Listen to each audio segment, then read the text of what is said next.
Hello, everybody, and welcome to The Night Owl, a show that we do twice a week where we talk about all the latest in pop culture news, TV and movie reviews, gaming news, and just the general conversations of the day. For those who don't know me, I'm Price of Reason, and with me, as always, is my co host, Professor Artoo. And I admit that I didn't silence my phone, but I'm going to silence it now. Well, that's okay. Yeah, we all forget some things sometimes, and I'm not even sure mine's silenced, to be honest with you. Check. Anyway, yeah. Good evening, everybody. It's great to be here. Great to be hanging out with you, Price. Yeah, there's and we've got Real Wade Nation Gaming over on Twitch. We have viewers on Twitch now. Viewer on Twitch, at least for the moment. We have our Twitch guy, and we have one local on locals. I think it's a phantom local. I don't know. I think it's the real deal. I think we have a real local on locals. There's a real local just hanging out over there. Just hanging out with us, yeah. Can't wait for it. But yeah. So I told Price I was going to start with a bit of professorly advice from from your business and technology professor, because I have seen several people today who have gotten phished. And I know because their accounts on X are sending me messages that they would not normally send me. And I know they've gotten phished because I've investigated the links that they've been sending around. So be careful out there, people. It's sometimes you might see some things, might be something that you think is just innocuous. It's no big deal. But let me tell you, there is there's a lot of phishing going on out there. It comes in many different shapes and sizes, including messages on X. So I can tell you here, I can even show you one of the messages that I got today. Oops, I clicked on the wrong button. That's quite a message. One of the messages that I got today, let's see if I can find it. Here, where'd it go? So many tabs. There we go. So this is a message that I got today earlier from a friend, from somebody that we know in our community. This came through. Here's the thing. I've seen this exact same message from somebody else. I knew when I got that from somebody else that it was phishing. Of course, yes, I am somebody who works in IT. I am extremely suspicious of things like this when things come out of the air from nowhere, whatever. So I immediately latched onto it and said, that's phishing, and went to go take a look at it. This was not a random message request. This was from somebody that I follow. Right, this was somebody in our quick community. Spoiler: over the past maybe week, I've gotten about 10 of these, all with the same wording. Yeah. There's dozens of these that they're going around. It's all over the place on X right now, where you're going in and you get this message right here, and it says, "Hey, I'm up to be co-host for this podcast," or I'm up to, there's something about Spotify or whatever that's in there, and they give you this link out here to dl.ct.ws. Not a legit site. Nothing from that is legit. Just take that link, paste it into an AI and say, is this scamming? Is this phishing? And you're going to get a very quick answer. The answer is absolutely yes, this is phishing. And if you do click on it, what happens? What happens? Well, I think you're finished. No. What you get is a page that obviously there could be ads and stuff like that could be coming in, could be trying to install stuff, whatever. But what you generally get is you get to see this page right here, where it says, "Oh, hey, I want you to vote. Can you vote for me?" And so then it asks you to vote. And so it has all these things popping up at the bottom. So looking at all these people who voted. You click on it to vote. It says with X or with email. And then when you do, it asks you for your name and password, like you're logging in to one of these platforms so that you can verify your vote or whatever. But what are you actually doing, Price?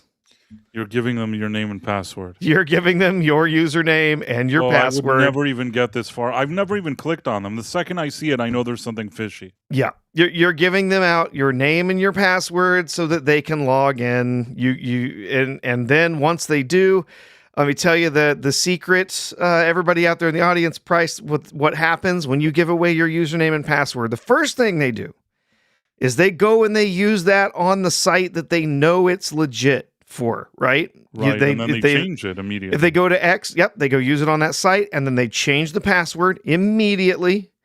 And then, you know what else they do, Price? It's called password stuffing.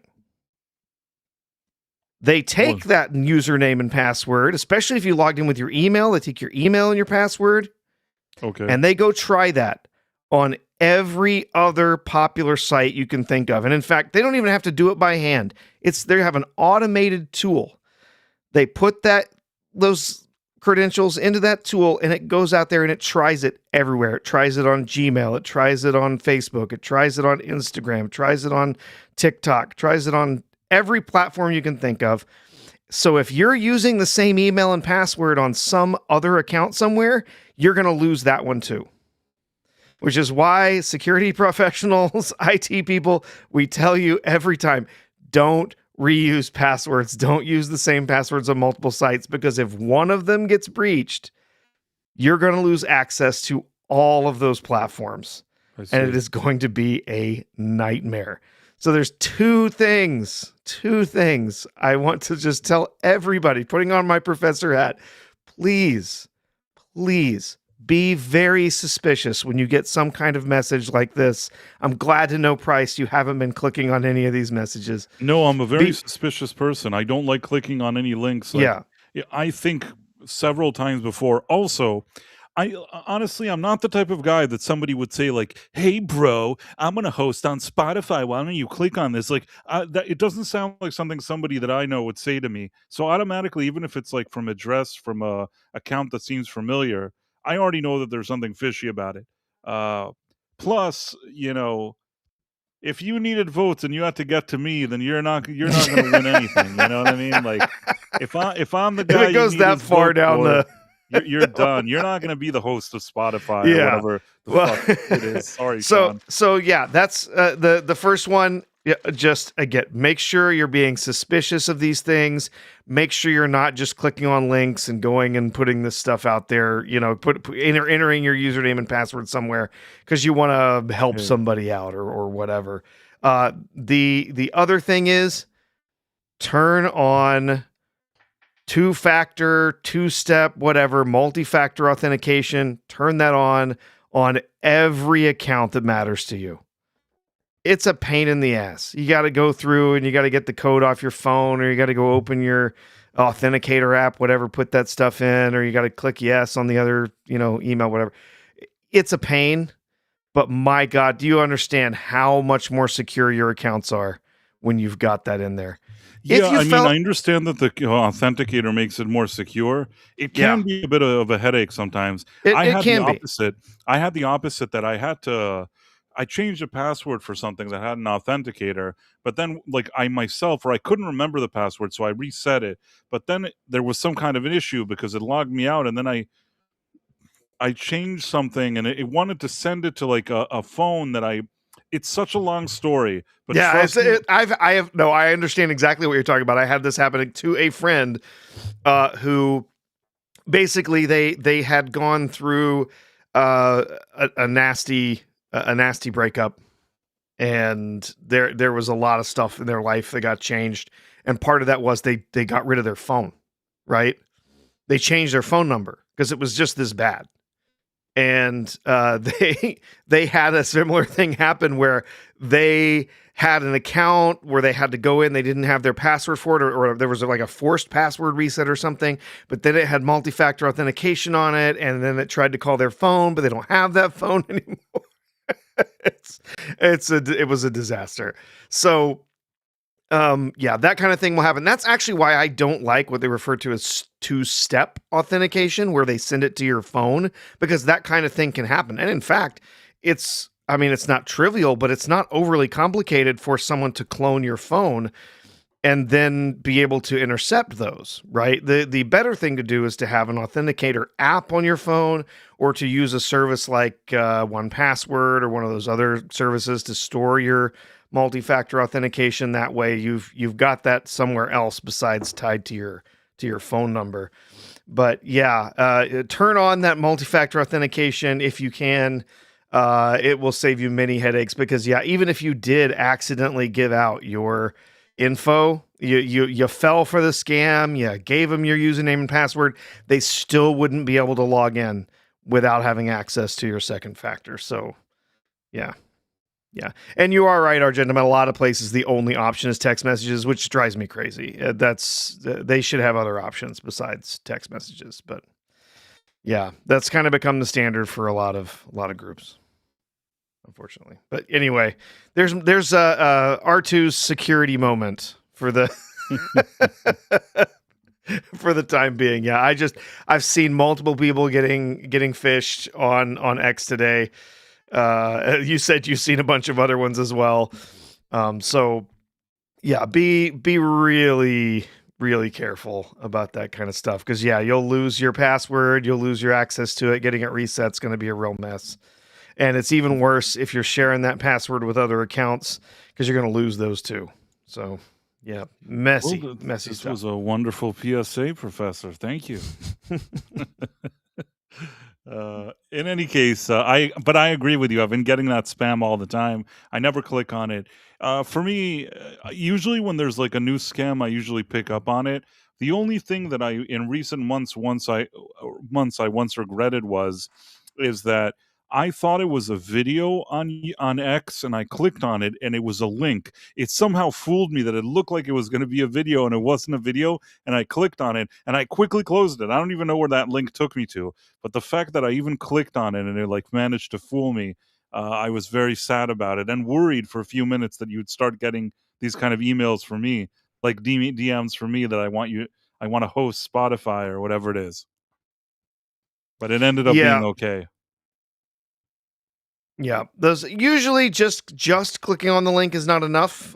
Usually, like if you follow a link, either it will ask to download a file, or you'll be asked to enter some data or something like that. Typically, that's a lot more common than a site actually being able to find some way to actually, get to it. Get into your browser and actually do something without your permission. But yeah, why am I not able to watch on locals? I don't even understand what locals does. Like, I went and I clicked on it. I don't understand. Who is our local? Who is our local? I want to know that. And who is that one person watching on Twitch? For those who don't know, we didn't used to actually stream on Twitch or on Kick or on locals. But then one day I discovered that if I press a button, I can go stream to all of those. That day was about a week ago. So for the past week or so, we've been trying to stream everywhere, but I don't really know how you get the ball rolling on any of those. So I am happy we at least have one guy on Twitch.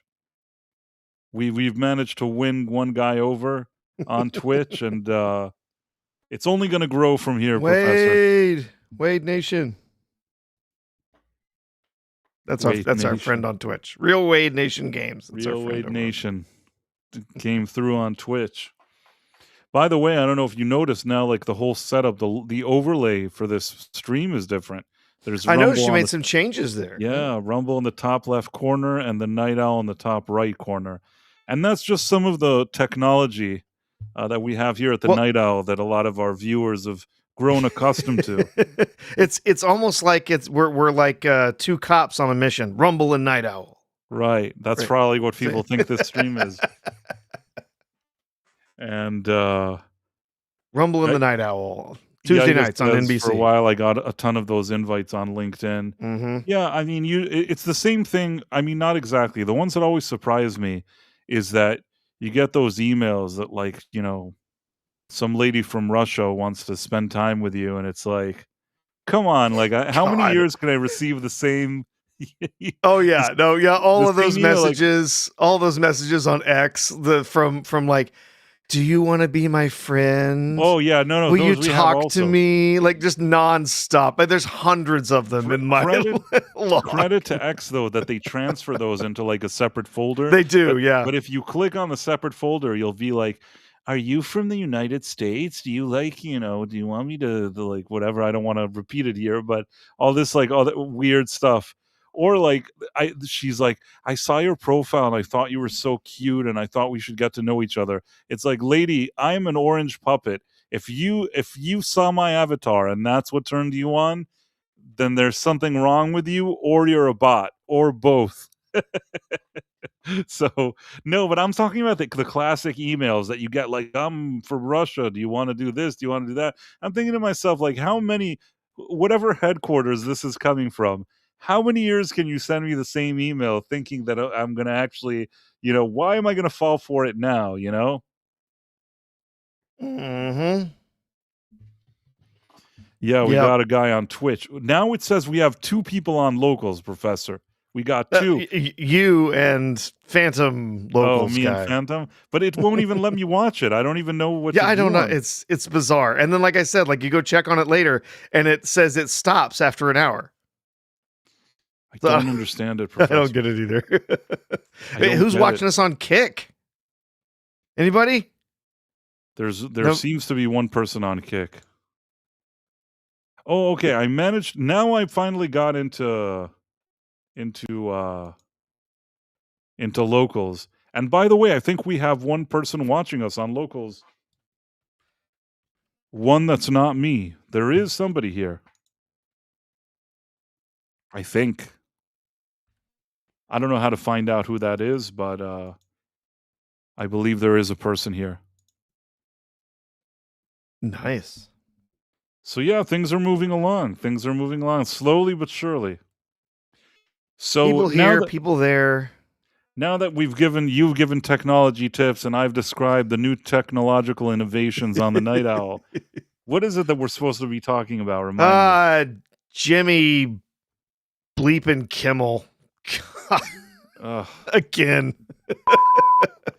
I mean, the thing is that none of this would be an issue if he was actually funny, but I consider Jimmy Kimmel a guy that, along with Stephen Colbert, basically destroyed the idea of late night.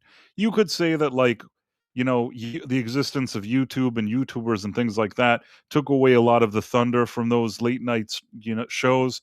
But honestly, it was also a situation where those late night shows really pushed a lot of people away. So they were also looking for other entertainment. It kind of went hand in hand. There was a time that those late night shows were considered like, a part of pop culture in America. And I feel like around the time that Trump was elected the first time, they decided that they no longer want to be late night entertaining shows. They just want to whine about Trump all the time. And man, I mean, even if you like or don't like Trump or like him or all that, that's not what those shows were supposed to be. And Jimmy Kimmel just, I mean, people are like, "Oh, they should fire him. He went over the line. He said this. He said that." I don't know if what he said was considered over the line. I know that the guy isn't funny. He doesn't have good ratings. And generally speaking, if it wasn't a situation that they want to like keep him to show that like he's giving a middle finger to the orange man, then he wouldn't even be there.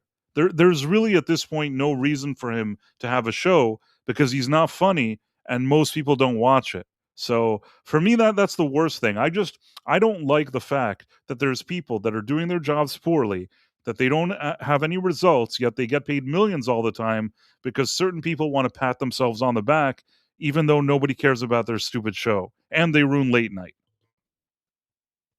Oh, completely ruined late night. I mean, what is late night anymore except this just political hackery? Like them just sitting around. I don't know. Yeah, The just dead man wrote that Fallon is okay. I'll tell you what I think. Fallon is not like into all this politics enough to even care to do anything. Some writer will give him a joke at the beginning of the show. He'll say like one joke about Trump and move on. I actually don't have an issue with that. The problem I have with Jimmy Fallon is that he has this kind of juvenile approach, and if you compare him to like the smooth, like the way Johnny Carson used to do it. And then you look at somebody like Jimmy Fallon. Jimmy Fallon is like a child that accidentally got to, host a show. And for the most part, I just feel like he's always kind of out of his depth. And he's okay if there's like a little bit that he has to sing and dance and things like that. Those are things that he does fine. But the parts, or maybe do an impression, but for the parts that he really falters is that he's not a good interviewer. He doesn't have like cool stuff to say. He's not like a cool guy to hang out with. You know what I mean? Yeah. Johnny Yeah. Carson was the master of just sitting and hanging out with the people. It's almost like if you watch a Johnny Carson show today, it resembles more like the type of relaxed stuff that we see on YouTube, in the sense that like he had this vibe of giving like a little space to his guests, but also sort of witty enough to just kind of off the hip say stuff that was like interesting and went along with the conversation. And yeah, I mean, even today you see like old clips from Johnny Carson. It's usually pretty good. It's you usually I can still respect what he did there a whole lot more. It's a lot more interesting than like Jimmy Fallon, Jimmy Kimmel, and Stephen Colbert combined, in my opinion. The Yeah. the the only other Yeah. person that, or there's a few, but another person that I think had something interesting, but maybe was a bit too quirky for some people, is Conan in his, Yeah. like, on in his prime, or whatever you wanna call it. I felt that he was trying to do something a bit different. He was a bit quirky and, like, did his thing. Some people like Craig Ferguson. I didn't dislike Craig Ferguson, but I wasn't always, like, on the same wavelength as him, but he was pretty interesting.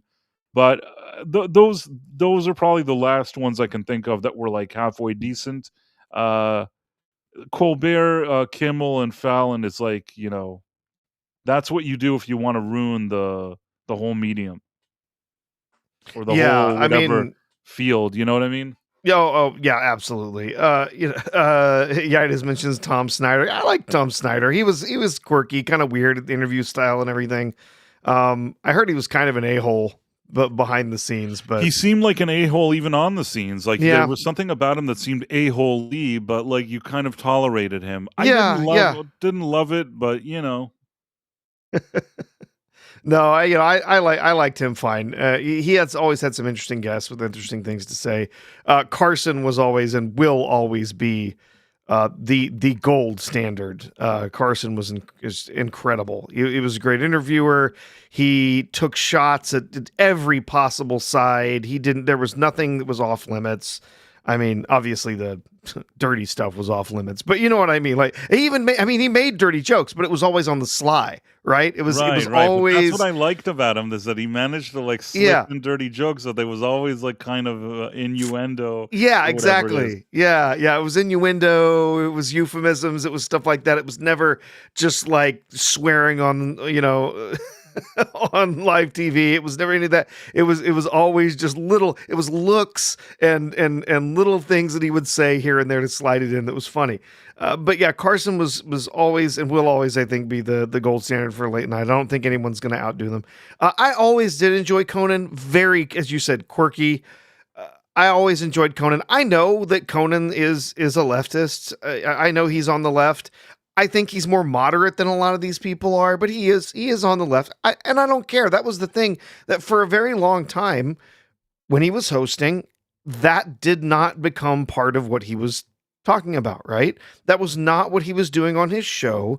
He was not constantly shoving all of this you know all these values, leftist stuff. He wasn't putting any of the politics into his show. He took shots at people, but he, again, kind of like Carson, he tended to take shots at just about everybody. When he did get political, he wasn't choosing sides or getting particularly nasty with one person or another. Um, I didn't know that he oh, didn't let people call the police on the Rob Reiner thing. I had oh, no idea. I don't know the actual story behind anything of what happened there. That Well, I think that the what happened is that Conan had a Christmas party, and yeah, he I know invited that. Rob Reiner, and Rob Reiner brought his son, and apparently they were arguing, and the son was behaving kind of erratically. So I guess they went home, and things, didn't turn out so well. I don't know who wanted to call the police on the kid or what happened. I have no idea. I guess I'm not knowledgeable enough in all that stuff that Yeah, happened there. I don't know anything about the specifics of what happened I there. do know that it ended in Yeah, tragedy, that's it for sure, but obviously, yeah, it I did. can't really I don't know that Conan could have expected that that's what would have happened, you know what I mean? You see, like, a father and son arguing, you think, "Yeah, well, that son is kind of like, his whole life he's been kind of, problematic." They just figured they'll go home and they'll sort it out. I assume that that's what they thought. Yeah, yeah. Um, it's just a tragic situation. Yeah, I don't know what there's a lot of hearsay about what actually happened at the party, but yeah, it's tragic. Uh, The Wandering Genie says you apparently never seen the Carson's interview of Jim Garrison. I haven't. I don't have any context. Don't know what that is, but all I know is that most of these guys, most of the time, understood that they needed to entertain people, and that's pretty much what they did.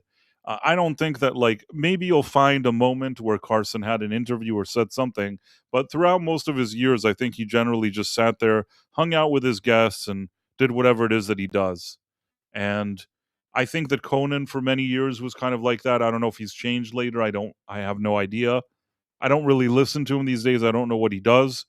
But back in the day, at least, I thought he was decent enough. David Letterman, back in the day, and also, I'm sure all these people, like you said, I'm sure I know what their political opinions are, but I didn't feel like these people were like beating you over the head with it. At least at the time, they weren't. yeah. So Jim Garrison, I've not actually watched all of this before, but I've heard about it.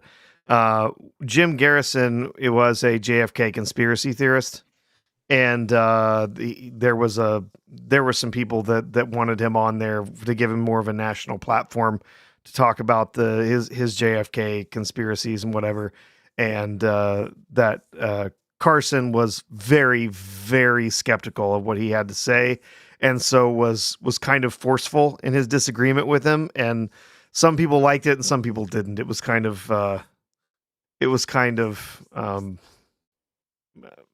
I don't know what I don't know. Polarizing maybe would be the word. I don't know, but yeah. And in fact, some of the conspiracies from Jim Garrison, by the way, were what inspired the Oliver Stone film JFK. So Yeah, I yeah, mean, in that movie, they kind of make him a big hero, but I yep, don't know what he was like in real life. But yeah, I did enjoy the movie for whatever it was. yep. But yeah, no, with late night hosts, I did enjoy Conan. I like Conan. I listen to his podcast sometimes. It's kind of fun. Uh, some other people mentioned Craig Ferguson. I loved Craig Ferguson. I I mentioned him. rarely ever got to watch Craig Ferguson. Yeah, I didn't watch him much either, but he seemed like an interesting guy. That's what I Oh, said. he I was mean, hilarious. Anytime I had an opportunity to sit up and watch, I did. It was just at a really like crazy busy time in my life. Staying up late and watching, uh, watching Craig Ferguson wasn't something that was often something I could accomplish. And but on occasion when I did get to see him, it just absolutely floored me. And his first show back after 9/11, just incredible. Like the just getting up there and just pouring his heart out to everybody it was just stunning. Yeah. so Kodo Rob is saying, Fallon actually had Greg Gutfeld on, and that's pretty cool. Listen, I've said it before. Here's what I think about Fallon. I think that there's something he's lacking in the talent department to be in the position of late night, in the Tonight Show or whatever it is. But what I'll say is that he doesn't seem malicious. Meaning, I don't watch it thinking, "Oh, all he wants to do is be like miserable about like Trump all the time or whatever it is." And I think that in his eyes, he's really trying to entertain. The only problem is he's kind of like he's limited in what he can do, and he's not a great interviewer. And that's the truth. Most of the guests that come on Fallon, because he's not a great interviewer, it's usually them playing some kind of game. They're playing like beer pong and charades and all this other shit. And usually it's like a combination. It's like it's not called beer pong or pong or charades, but it's usually take the principle of one of those two things, apply it to his show, and it's going to be something reminiscent of that. You have to guess some stupid shit in some stupid game. You're blindfolded, but like, he farts in your face and you have to guess if he farted. You know what I'm trying to say? Like, maybe not exactly that, but you know what I mean? There's always like some stupid thing. Oh, like what happens if like you throw a pie at like Tariq? Like, what if you throw a pie at Questlove? Or I don't. There's always like some dumb shit. It feels very kind of childish and dumb, and that's the most you can get out of him because he's not a good enough conversation man. Usually, you No. just have this kind of awkward laugh that he laughs a lot because he doesn't know what to say. He doesn't ask any kind of interesting questions. Everything is like the most vanilla. There's no quips. There's nothing like off the cuff. He's not. I don't hate Jimmy Fallon because, like I said, he doesn't seem malicious. And I've seen over the years, he seems like a guy that would hang out with anybody. But once he hangs out with you, he wants to play charades, and that's the problem. Yeah, I'll be honest. I've never liked Jimmy Fallon. I didn't like him when he was on Saturday Night Live. I couldn't care less about him as a night, Tonight Show host. I don't think he's funny. I don't think he's funny. I don't think he's interesting to be with. I don't think he's, like you said, he's a good interviewer or a good conversationalist. His shtick on Saturday Night Live was always just breaking, right? It was corpsing He couldn't carry every single sketch. Single he was corpsing and looking at the camera and giggling, laughing. There's nothing. When I found out he was going to be the new host, I was like, well, I know I'm not watching that show anymore. Right. I mean, and again, I don't hate him. He's not a malicious guy. It's not that I have any like negative feelings towards him. He's just like he's not qualified for that specific role. He's milk toast. He took it completely. I'll tell you what, if there was somebody that's like badass and amazing at hosting the show, and he was like the Ed McMahon role or like the Andy Richter role, maybe you could get away with Fallon. But to actually host the Tonight Show, I don't think he's strong enough. I just don't think so. Nope. Not strong enough we at would all. be better hosts of the Tonight Show than him. And I say that not because I think we're so great, but because I think he's not so great.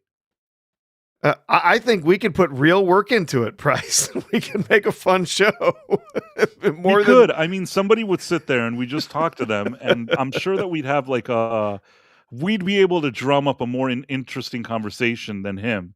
And let's also, I hate to say this because maybe I'm like underestimating him, but he doesn't seem like the most kind of I'm not saying that I'm an intellectual guy, okay?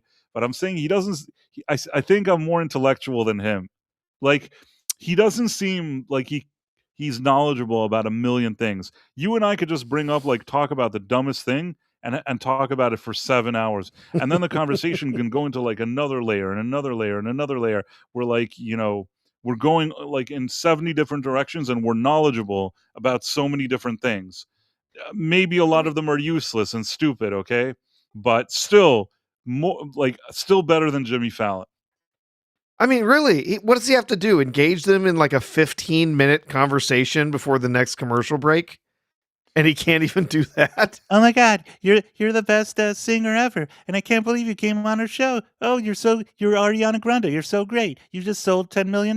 You're so great. That's like what his interviews sound like, and it's like, dude, are you gonna ask a fucking question? What's your interview? Like, yes, we know that she sold albums, and she's annoying.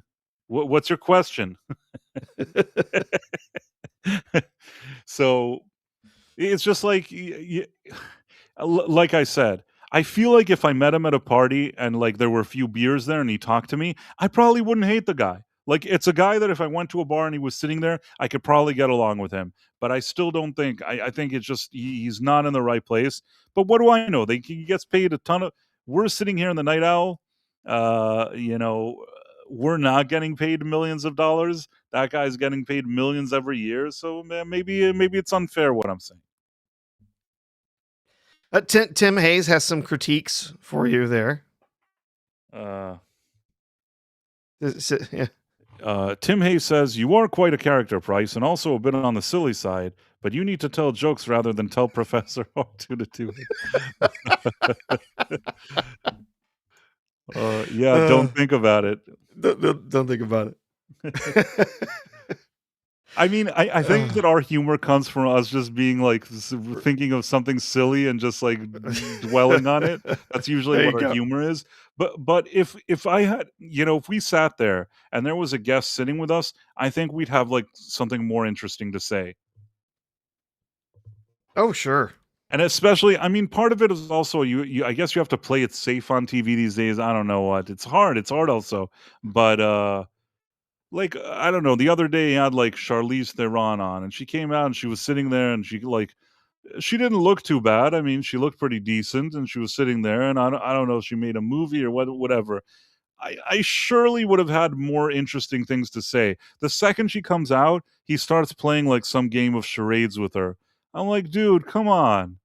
Come on, man." Like, I don't know. Yeah, they bring Yeah, out all it's these like like ladies. They're all like, even in an era where like ladies suck, like whatever, they bring out actual ones that look pretty decent. They come out, they want to talk to him, and he wants to play like like Uno with them, or I don't know what. I yeah, just it's like is your stint hosting the Tonight Show just going to be you sitting on a couch and inviting people to come do some co-op play of Halo or something? With like, is that all you're going to do? Like, you're just going to sit around and just play games with celebrities, or like you said, hit them in the face with pies? I don't get how that's why don't celebrities want to come hang out with us, Professor? That's entertainment. the real problem. Yeah. Oh yeah. Well, if we were a real robot and puppet, I bet we could swing that. We could get on network TV. That would be nice. I wish more people would come hang out with us, but I mean, I enjoy the crowd, the crowd.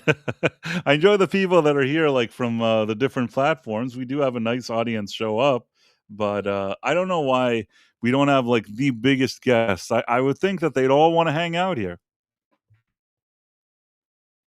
Well, our doors are open. Like my Yeah. DMs are open, and yet somehow, like none of the big hot shots of Hollywood want to hang out here. So what were we talking? We were talking about Jimmy Kimmel, right? We were talking about Jimmy Kimmel and this whole jazz with his little joke that he made. There were some updates about this earlier today. So, let's see. There were updates. I'll tell you what. Like, let me see if I can find the initial thing. It all started when he basically told this joke that he was saying, "Oh, like Melania Trump is expecting to be a well, widow." yeah, he did a bit. They did a skit essentially where they were making fun of the upcoming White House press corps, dinner thing that happens every single year, and that Trump was actually going to be there this year. He, last year he said no, he was not going to come because everyone's too mean and nasty, and he wasn't going to be there because they were just going to mistreat him and whatnot. So he didn't come, but he did agree to come this year. So he was making some jokes about it and said that Melania was sitting there glowing like an expectant widow, which of course looks incredibly awful after the the attempt on his and several other people's lives that took place when imagine a gay black teacher from California. Imagine him being radicalized. I don't know how that would possibly happen. Decided to charge past security at this event, and did fire on an agent. Hit one agent. Thankfully, that agent was wearing body armor, and it was intercepted by the armor, and so he was okay. And there's something very important. I have breaking Yes. news. Some guy on Twitch called Jacko Boom says, "Honestly, y'all will be big. Already the best thing on. Never stop." That's like the best comment we ever got from the one guy watching us on Twitch. Oh, that's two, Bryce. We got another one. We got two people on Twitch. Our audience has doubled. Doubled. Our audience on Twitch has doubled. So we got real Wade Nation Gaming and Jacko Boom. So You we got made it right. happen, Professor. But go on. It's Sorry, I didn't mean to explode. Things are blowing up over on We're taking the entire Twitch platform by storm. But go on. Oh man. And, yeah. So yeah, they made this joke, which of course, it's, I think, in terrible taste. Is it as bad as the thing that he said before? No, I think it was clearly a joke. Whereas what he was saying before was not a joke. He was making a Right. declarative statement that was false. It was provably false what he was trying to say last time he got in trouble. This was a joke, a tasteless one, and one that, let's just say, let's say I'm Jimmy Kimmel or I'm somebody, we're hosting our show or whatever, and I say this joke. Jill Biden was sitting there glowing like an expectant widow. What happens? Everybody would get really upset. My career's over. Yeah. Yeah. Done. Just toast. Or Because- Obama or something like that. Nobody would have ever accepted it. Yeah. And the thing is, here's what I think. It's not a joke. Like you said, with that whole Charlie thing, I think it was malicious. He came with malicious intent. He wanted to distort things, distort actual facts, and put a spin on a narrative. And everything that he did there, in my opinion, was bad, really bad. And if you wanna know what I think, that in that situation, I think that he did deserve to actually get fired because he did something in bad faith. What he did was in extreme bad faith. This time, in my opinion, he was just doing as usual, like him and Colbert do, this kind of malicious, annoying humor, like jokes that are done in a very mean-spirited way. That Yeah. the worst part of these jokes are, and I say this like, I don't care. I always tell you that I'm kind of a middle-of-the-road guy. I don't care if you laugh at the left or right or whatever it is. There are certainly people you can laugh at, but you got to make it funny. If you can't tell a joke that's even like a little bit funny, there's nothing funny about that joke. It's just like, it's the mean-spirited joke that he wanted to tell. Now, do I think that he needs to get a reward for that kind of joking? No. I think he should have lost his show a long time ago because he's not talented and nobody watches it and he's a shitty host. But do I think that this is the same thing as the previous one where the FCC needs to get involved and all that? I don't think so this time. I don't really think that he intended that the guy will go and somebody will try to delete him. I don't think that that's the idea. I think that he just told a dumb joke because he's unfunny and stupid, and that was his shitty joke. You know what I'm saying? Mm-hmm. Yep. I mean, don't get me wrong. If they remove him, I'm not going to like shed any tears here. But if you want to know what I think, like regarding specifically this thing, I don't think that there's enough here in this specific instance to say, oh, this is the reason. This is the reason to remove him. Generally, there's 50 other reasons. I just don't think that this is the biggest one. For me, the biggest reason is if you're in charge of something. It's the same thing I always tell you. If you and I now were in charge of like a hot dog stand, and we did everything wrong, and nobody bought our hot dogs, and we're like, we're not making any money for the stand.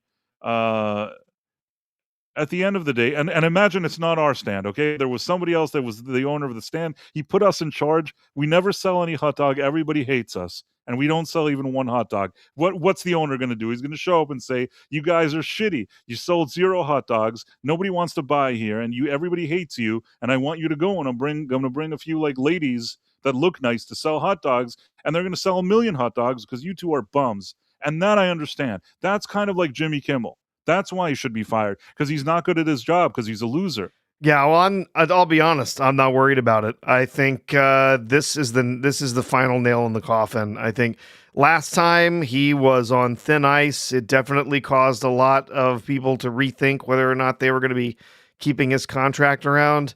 I think this is it. I think he's done. I don't think his contract gets renewed next time. No, I don't think so. If they renew his contract, they're the dumbest people in the world. Dumb as they come. I can't believe I'm going to say this. We now have 5 people watching. Yeah, I was going to say we have increased our viewership by another 150% over what we. This is just insanity, absolute insanity. Although I'm trying to see if we've increased on Kick. On Kick, I think we're still not running strong yet. We have one Uh, viewer there. I don't know. Maybe that viewer is me. I'm not sure. I still don't even have an account on Kick, so I I have to look and see. I understand. I have to work on signing that up. Mark D with a C. Oh, it's somebody that went from a different platform. Well, thank you, Mark. Oh, yeah, Mark D with a C. But we have someone else over there, a lie that you adore, who is another new face, looks like, or at least somebody with a name we don't recognize. So What's up? Honestly, yeah. loving the content. Well, we're Yeah. very pleased that you're here. You know, really helping us expand our reach here on Twitter. Yes. Well, what was I going to say? Well, this Kimmel stuff just annoys me. I don't even know how much more I want to talk about it. No, but there isn't development, because what happened now is you have the FCC that are trying to tell Disney that they want to renew their review their licenses, and like I said, I think that all of this, it would have made sense to me if it happened on the Charlie thing, but I don't know if they're not like firing their load in the wrong place. I don't know if I explained that well, but you know what I'm trying to say? Yeah. Yeah. They're firing their load in the wrong place. Is that a saying, or I just made it up? It's a little mixed metaphor, but sure. They're blowing their load on the wrong face. They're in at the wrong time. Yeah, it's just the wrong place.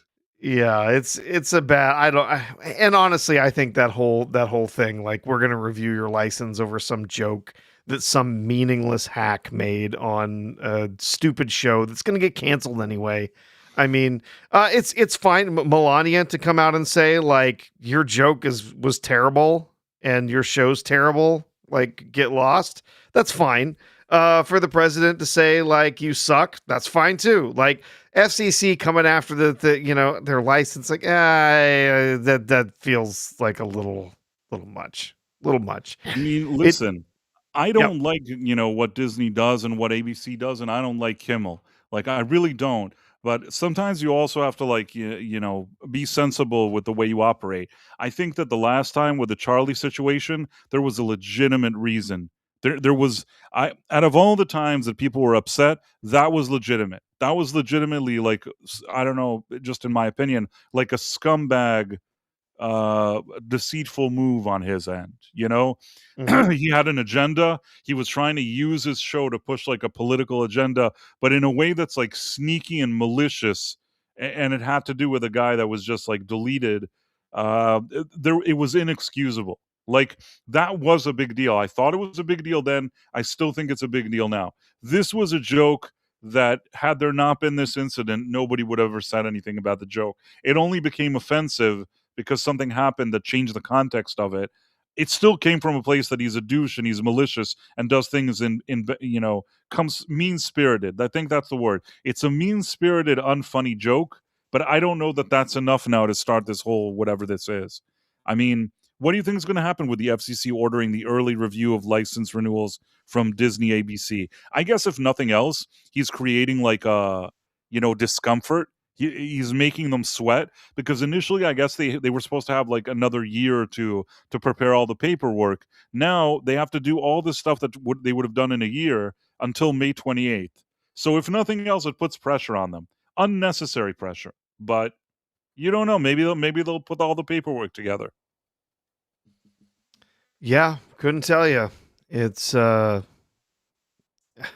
again, I think having the FCC kind of step in with their regulatory authority and kind of use that as a cudgel in this case is probably a step too far. But yeah, you're right. It puts pressure on them. It does it does make them think a little bit more about, do they really care that much about their contract with Kimmel or keeping him on the air or whatever. But I don't know. I don't think that there's anything. I don't think that the FCC is gonna win anything out of this. If they did actually like try to actually threaten their licenses or seize their license or something, there's going to be a huge lawsuit that comes out of it, and it's gonna. I don't know. I don't know that it goes anywhere. And like I said, it does smack a little bit of regulatory overreach, to be honest. The Deadman79 says, Pice, once again, thanks for getting me to 50 subs. I have no money to send a super chat. Well, I don't have any money to send you a super chat either, so we can You're buy fine, each other Deadman. super chats. And the Deadman79 has a great channel. He talks about Star Trek, and he's a friend of the channel. Yep, and he's been a big supporter of the channel in the past. Right, friend of the if channel. you don't have the money for the super chat today, you've more than offered up plenty of super chats in the past. Definitely, So definitely. He's always very generous, and whatever money you have, spend it on whatever you're doing or whatever you need. That's totally cool, man. You gotta make sure you got enough for the ramen noodles and all that other stuff first. I see Marla Sharendorf here, who is a friend of the channel. Hi, Marla. Mm-hmm. And Jacko Boom from Twitch is saying, reminiscent of Jussie Smollett. Which one of them? Is that Jimmy Kimmel? Is he reminiscent of that? I don't know. Hard to say. Something happened. It's like dark. I don't know. Never mind. In any case, it's the black helicopters. They're coming for you, Price. No, it was like a dark stripe at the top of this sharing screen, but I don't care. It's fine. In any case, like you said, it's petty. It probably won't go anywhere, and I don't know if this is the right time to call in such a play. But if nothing else, I think Trump enjoys annoying ABC and Disney. So maybe they'll get annoyed, and it puts another headache on them that they have to deal with. Maybe too many headaches, and at the end they say, well, Jimmy Kimmel's not making us any money anyways, why don't we stop? Like you said, maybe not today, but the next time they have to talk about a contract renewal, maybe they'll just be, you know what, it's time to end this show. Kind of like what happened with Colbert, where they're like, you're so great, Colbert, we're just going to let your contract run out and see you later, bro. Same thing they did with James Corden. They're like, James, you're so great. Don't you have to go back to London and spend time with your family? And then he's like, I've decided I don't want to continue. I have to go to London to spend time with my family. And then the next thing you know, CBS is like, we're not replacing him. We're just going to end the show. So a show that's been on for I don't know how many decades is just done. We didn't renew his contract. The show is over. It's never a good sign that you announce that you need to spend time with your family, and 5 minutes later people say that there isn't going to be a show anymore. Not a good sign. But they helped him save face. You know what I'm saying? They helped him save face. With Colbert, they didn't even do that. And interesting to see what'll happen with Kimmel. My guess is nothing really comes of this, other than, as I said, I think this is the final nail in the coffin for him getting a renewal once his contract is wrapped up. He doesn't do anything positive. He's worthless. It's such a strange situation that these companies just keep him for no reason. I honestly think that even Bob Iger, as woke whatever as he was and all that stuff, even he, I think, understood there was an opportunity to get rid of Kimmel and seemed to have wanted to get rid of him, but there was such backlash from all these celebrities that are whining, and then they're like, fine, we'll give him another year. Yeah. By the way, speaking of strange celebrities, I don't know what I can play here because maybe it's a bit that thing with what's his face with Bill Maher and what's his name? Bob Cross. No, David Cross, but yes, David Cross. Sorry, yeah, David Cross. Bill Maher and Cross. I want to play it, but I'm kind of worried because they're talking about some whatever. Yeah, it's I saw that particular interview, saw bits of that interview earlier today, and I thought, wow, that's really kind of on several points kind of disturbing, and at the same time seeing what Bill has to say, he's dead on. He's exactly right. He says we voted for the same people, but you're the reason we're going to lose. I mean, right? I'm politically more Democrat socialist, I believe. He's socialist. Again, I think you're plainly then you're to the left of me if you even say you're a socialist. Well, I said democratic socialist. I know, but I know a democratic socialist is. That's Mandami, who's a straight up communist. No, he's not. Okay, no, he's not. Okay, he has someone working. Bill. Can I? Yeah, all right. He is, first of all. Okay. He has someone working for him named Sia Weaver. Okay. Have you read about her? I have not. See, that means you're in a bubble. Okay. Because you should have. Okay. Okay, so let me tell you who she is. She's edify like, me. She's like one of his top lieutenants. His big issue was the rent. He's right on. Mm-hmm. She's the head of, like, we're going to fix housing. Mm-hmm. This is like what got him elected. He has not disavowed her, and I could show you all her tweets that she's put out over the last few years in quotes. And one of them is, elect more communists. Mm-hmm. I don't think you have to read between the lines if somebody he stands with and by is saying, and also her other quotes are like, all home ownership is racist. Well, that's ridiculous. Exactly. Yeah. Yes, I have an issue with that thing that she said. I don't know this woman. I will definitely look her up. I'm a fan of Mamdani's. I'm a fan of... Because you don't actually know what he stands for. You're an idiot. I lived in New York for 25 years. Still smoke pot? No, I mean, I wish. It just doesn't... I'm not good with it, and it took me fucking forever to learn my lesson, you know? I wish I could, because I Did you used to? I feel like I've smoked pot with you. No, I did. I just don't... My brain doesn't work well on it. You know what I mean? Sure. That's kind of the whole... Well, let's not argue about... For me, it's not an argument. It's a conversation. Okay, right. I don't feel like it's an right. argument. Okay.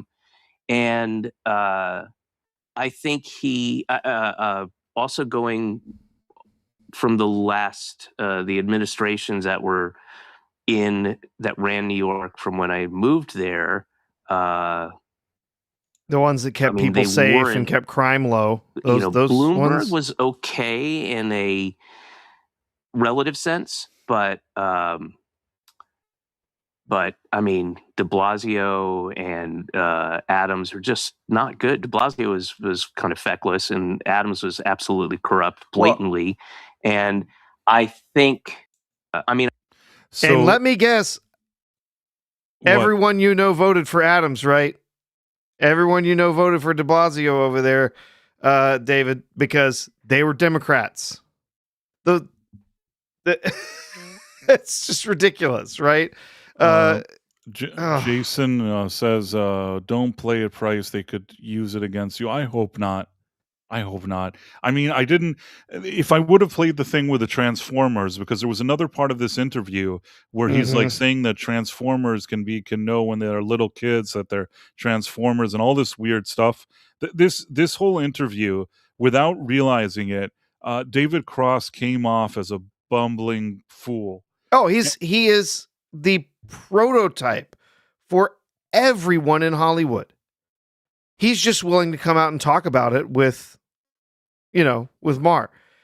A lot of these people, they won't ever discuss it with anyone except the in-group, who all just say the exact same things to each other, and they shake their heads and they nod and they say, oh yeah, Mamdani's the best. Oh, you can't believe, oh yeah, I'm definitely a socialist. Oh, do you have any idea how important it is that we do this and that and whatever, and how corrupt this guy was and whatever. Like, he's just repeating the same crap that everyone else is repeating. He has not done any reading. He hasn't done anything to try to expand his own understanding of this. All he's doing is just repeating back. And you can tell in his eyes that he's kind of an idiot. You know what I mean? And Caleb Levine, perfect. Parroting. He's parroting the same talking points that everyone else has told him in his bubble in Hollywood. That's it. He looks like a complete like an invasion of the body snatchers. You know what I mean? Like, he looks like the one that the body snatchers have taken control of, if you understand what I mean. Like, just his face, he looks like he's like a zombie. I don't really know how to explain it, but it's awful. And using weed habitually for 25 years, sure. You know what's sad, though? You know what's sad? About maybe 10 years ago, I was at I always say these weird things, but it is true. I may have said it before on the night out. I believe I may have mentioned it in passing at some point, maybe 10 years ago, maybe more. I can't remember the exact time, but it was well before the coup, well before even the Orange Man and all that stuff. I met him at an event. There was some kind of screening for some kind of I don't know if it was like either a documentary or something. Not a documentary. I don't know. It was some low key movie. Okay, it wasn't like the cream of the crop. And after the whole event, there was this quote unquote kind of after party. Now, a lot of times the after parties that I always tell you about that I used to get invited to, but nobody invites me anymore for some reason. So though that after party, usually they're in nice places. There's like a nice like New York City like slick, this kind of fancy trendy place. There's hors d'oeuvres and all this shit. For this movie, which was kind of low key and weird to begin with, I ended up it was at this kind of bar that almost seemed like a hole in the wall, but not in a good way. Are you with me? Mm-hmm. So basically, it was a place as opposed to the usual places that were more kind of elegant or interesting or whatever. When I saw this place, I'm like, man, if there wasn't an event here and I was just walking by, like, on the street and I wanted to drink a beer, I wouldn't be drinking it here. It really looked kind of like it wasn't the worst dump I've seen. It kind of felt like a dump, if you know what I'm saying. Mm-hmm. So I'm in there, and also because it was like a small movie, it didn't really have a lot of like, known people. I don't even know who the fuck was walking around there. I don't know what I was doing there, but that happened to me many times during those years. And as opposed to some of the other, after parties I went to where there's like a nice waiter with like hors d'oeuvres and serving me things, and then like, there's this kind of cool bar with all these like top shelf beverages and some like cool like bartender like in Cocktail, the movie with Tom Cruise and shit like that. This is the opposite. There's no guy with hors d'oeuvres, okay? It looks Mm-hmm. kind of like a dump. There's no guy with hors d'oeuvres. You have to stand online. The drinks aren't really fancy. You're kind of standing online to get like either a beer or something, or even if it's like a drink, it was all very kind of low key. Are you with me? With you. I sound like the biggest snob. I'm like, you think that I was the Hollywood celebrity, but the thing is that if I'm already going to go to this Such a event, snob. I want to be a VIP. I don't want to go to some shitty thing. So I was there, and earlier in the evening, like before I got to the bar, to the line to the bar, which is what interested me, I kind of walked around a bit, and in one corner of the room, they had like the food section. Now, the food in this case, there was like this bowl of nachos and like this kind of salsa, and it all looked very kind of soggy. And I'm like, man, this is like the lowest of the low. Like, this is like stuff that if people came to my house and this was my spread, they'd kind of feel that I was kind of a jerk off. You know what I'm saying, Professor? Sure. So, and this was like, this belonged to some movie. Like, this was supposed to be some kind of like, after a premiere of a movie. So I stand online to get my beverage. I don't know if I probably wanted a whiskey. I don't even know if they handed that out there. It was really like low expectations here. So I stand online, and do you know who's online next to me? David Cross. David Cross is next to me. And it took me a second, and I just stood there, and then I kind of looked at him. Now, I will say that he seemed more cool then than he does in this interview. He looks like he's confused here. Like somebody has short circuited his brain here, and he looks like he's really, doesn't know what's going on, and not in a good way. In that case, like when I stood next to him, he was still like before all this TDS stuff and weird politics. He just looked like a guy that was just standing there. And I looked at him, and he was making these faces. He's the type of guy, not now, but in the past, in his like Mr. Showtime, or Mr. Show days, or later on, maybe Arrested Development, or even some of the later years. You just kind of look at him and laugh because he's kind of funny looking. I don't really know how to explain it, but he had like a funny vibe. So I'm like, I look and I do know who he is, and I'm kind of chuckling. And we start talking to each other. So we're standing on this line, and I'm trying to get the whiskey, which probably ended up being a beer. I don't really remember. Maybe they gave me a whiskey. I don't want to be mean. Maybe they gave me a whiskey. In any case, stand next to the guy, and I think he himself said, I said, man, what is this place? And I think he himself was like, oh, yeah, it's a dump. It's a dump. And like, it was a funny conversation. And I was just telling him, like, we were kind of laughing about the place because it was so underwhelming. And then as I was standing there, do you want the full story? Go for it. Okay. So as I was standing there, this is going to take the weirdest left turn you've ever heard in your life. Are you ready? Go for it. Okay, so as I'm standing there, he's like, "Oh, it's a dump, blah, blah, blah." Like, I don't know, he's talking. I'm kind of chuckling, and he seemed nice enough. And I mean, I liked Mr. Show.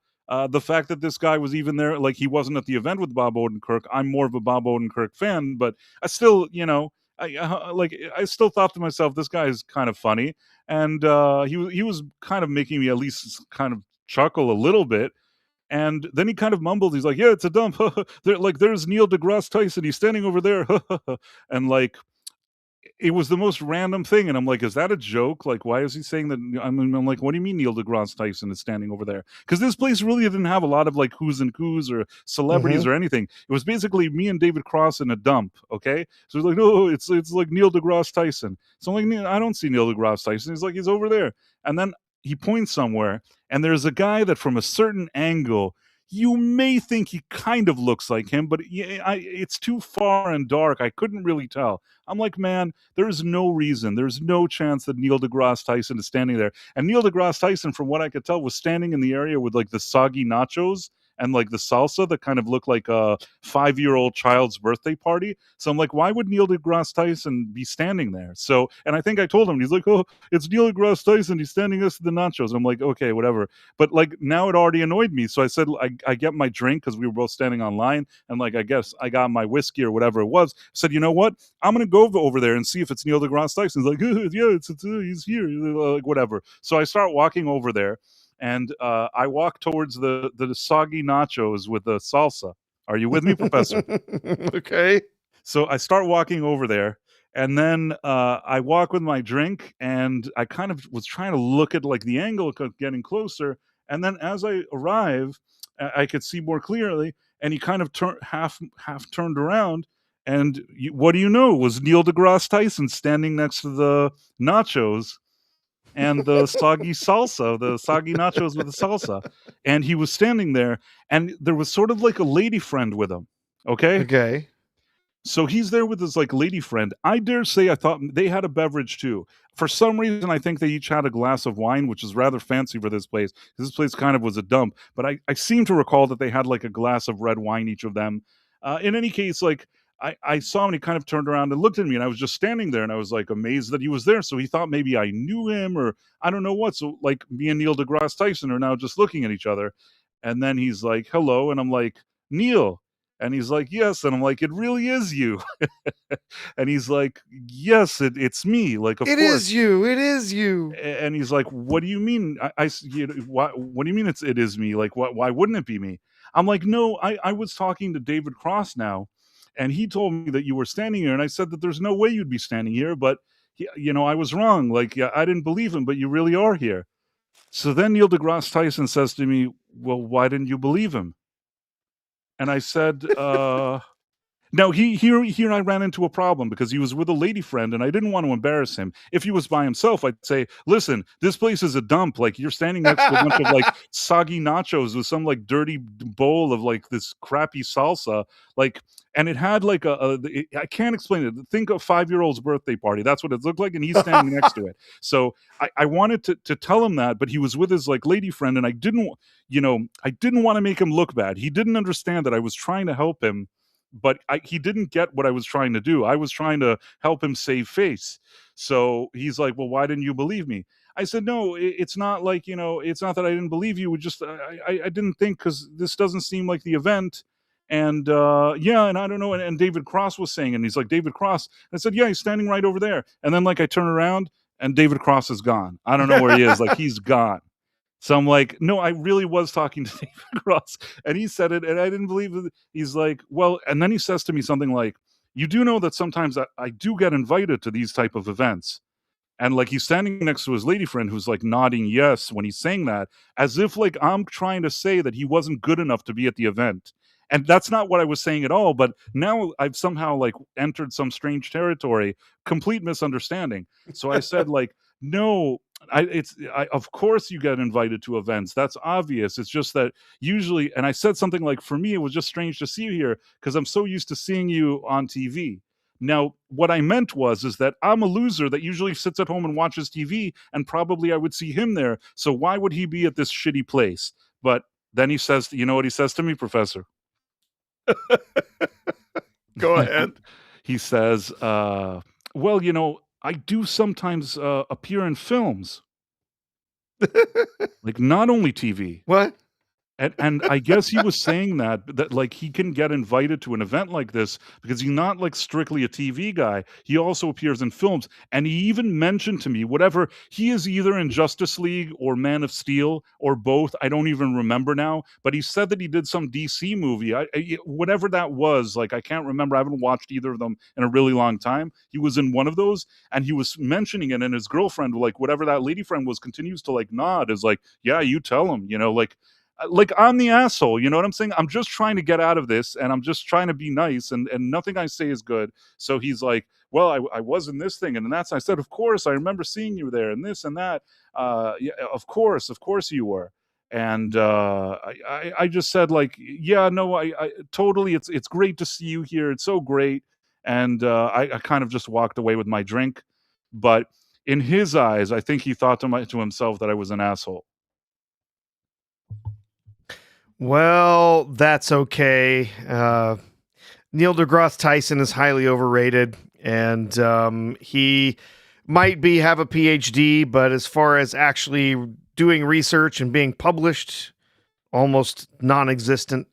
And he's totally bought in on all of the, the queer theory and all of that stuff. He's completely bought in on it, which means to me, he's a total idiot. So, yeah. I mean, whether you insulted him or not means nothing to me, because I think he is so overrated. He didn't realize that I was trying to help him. I know. He was with his lady friend at a dump, and I didn't want to say that to him, so I was just trying to get out of it. But he kept asking. He's trying to analyze every single thing I'm saying to him. It's like, dude, I'm trying to help you. You're in the worst place. Like, this is the shittiest place you could have taken your date. This is shit. But like, I couldn't say that to him, and I was trying to help him. Like, nobody appreciates me, Professor.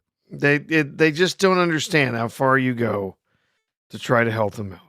I was doing the bros before hoes. Not that I'm not saying that was a hoe. I don't know who she was. I'm just saying that I was trying to be nice and like do the code. You know what I mean? It's like, you could tell him what you're really thinking here. It's going to make him look bad. So instead, just try to get out of it. But he's like, oh, why do you think I wouldn't be invited here? Well, no, I watch TV. Oh, you don't think I can be in film? I was in film, whatever. It's like, dude, shut the fuck up. I'm trying to help you. Like, say thank you. Thank you to me. I saved your stupid date. If anyone ever says, I'm surprised to see you here, my response is, I'm surprised to see you here too.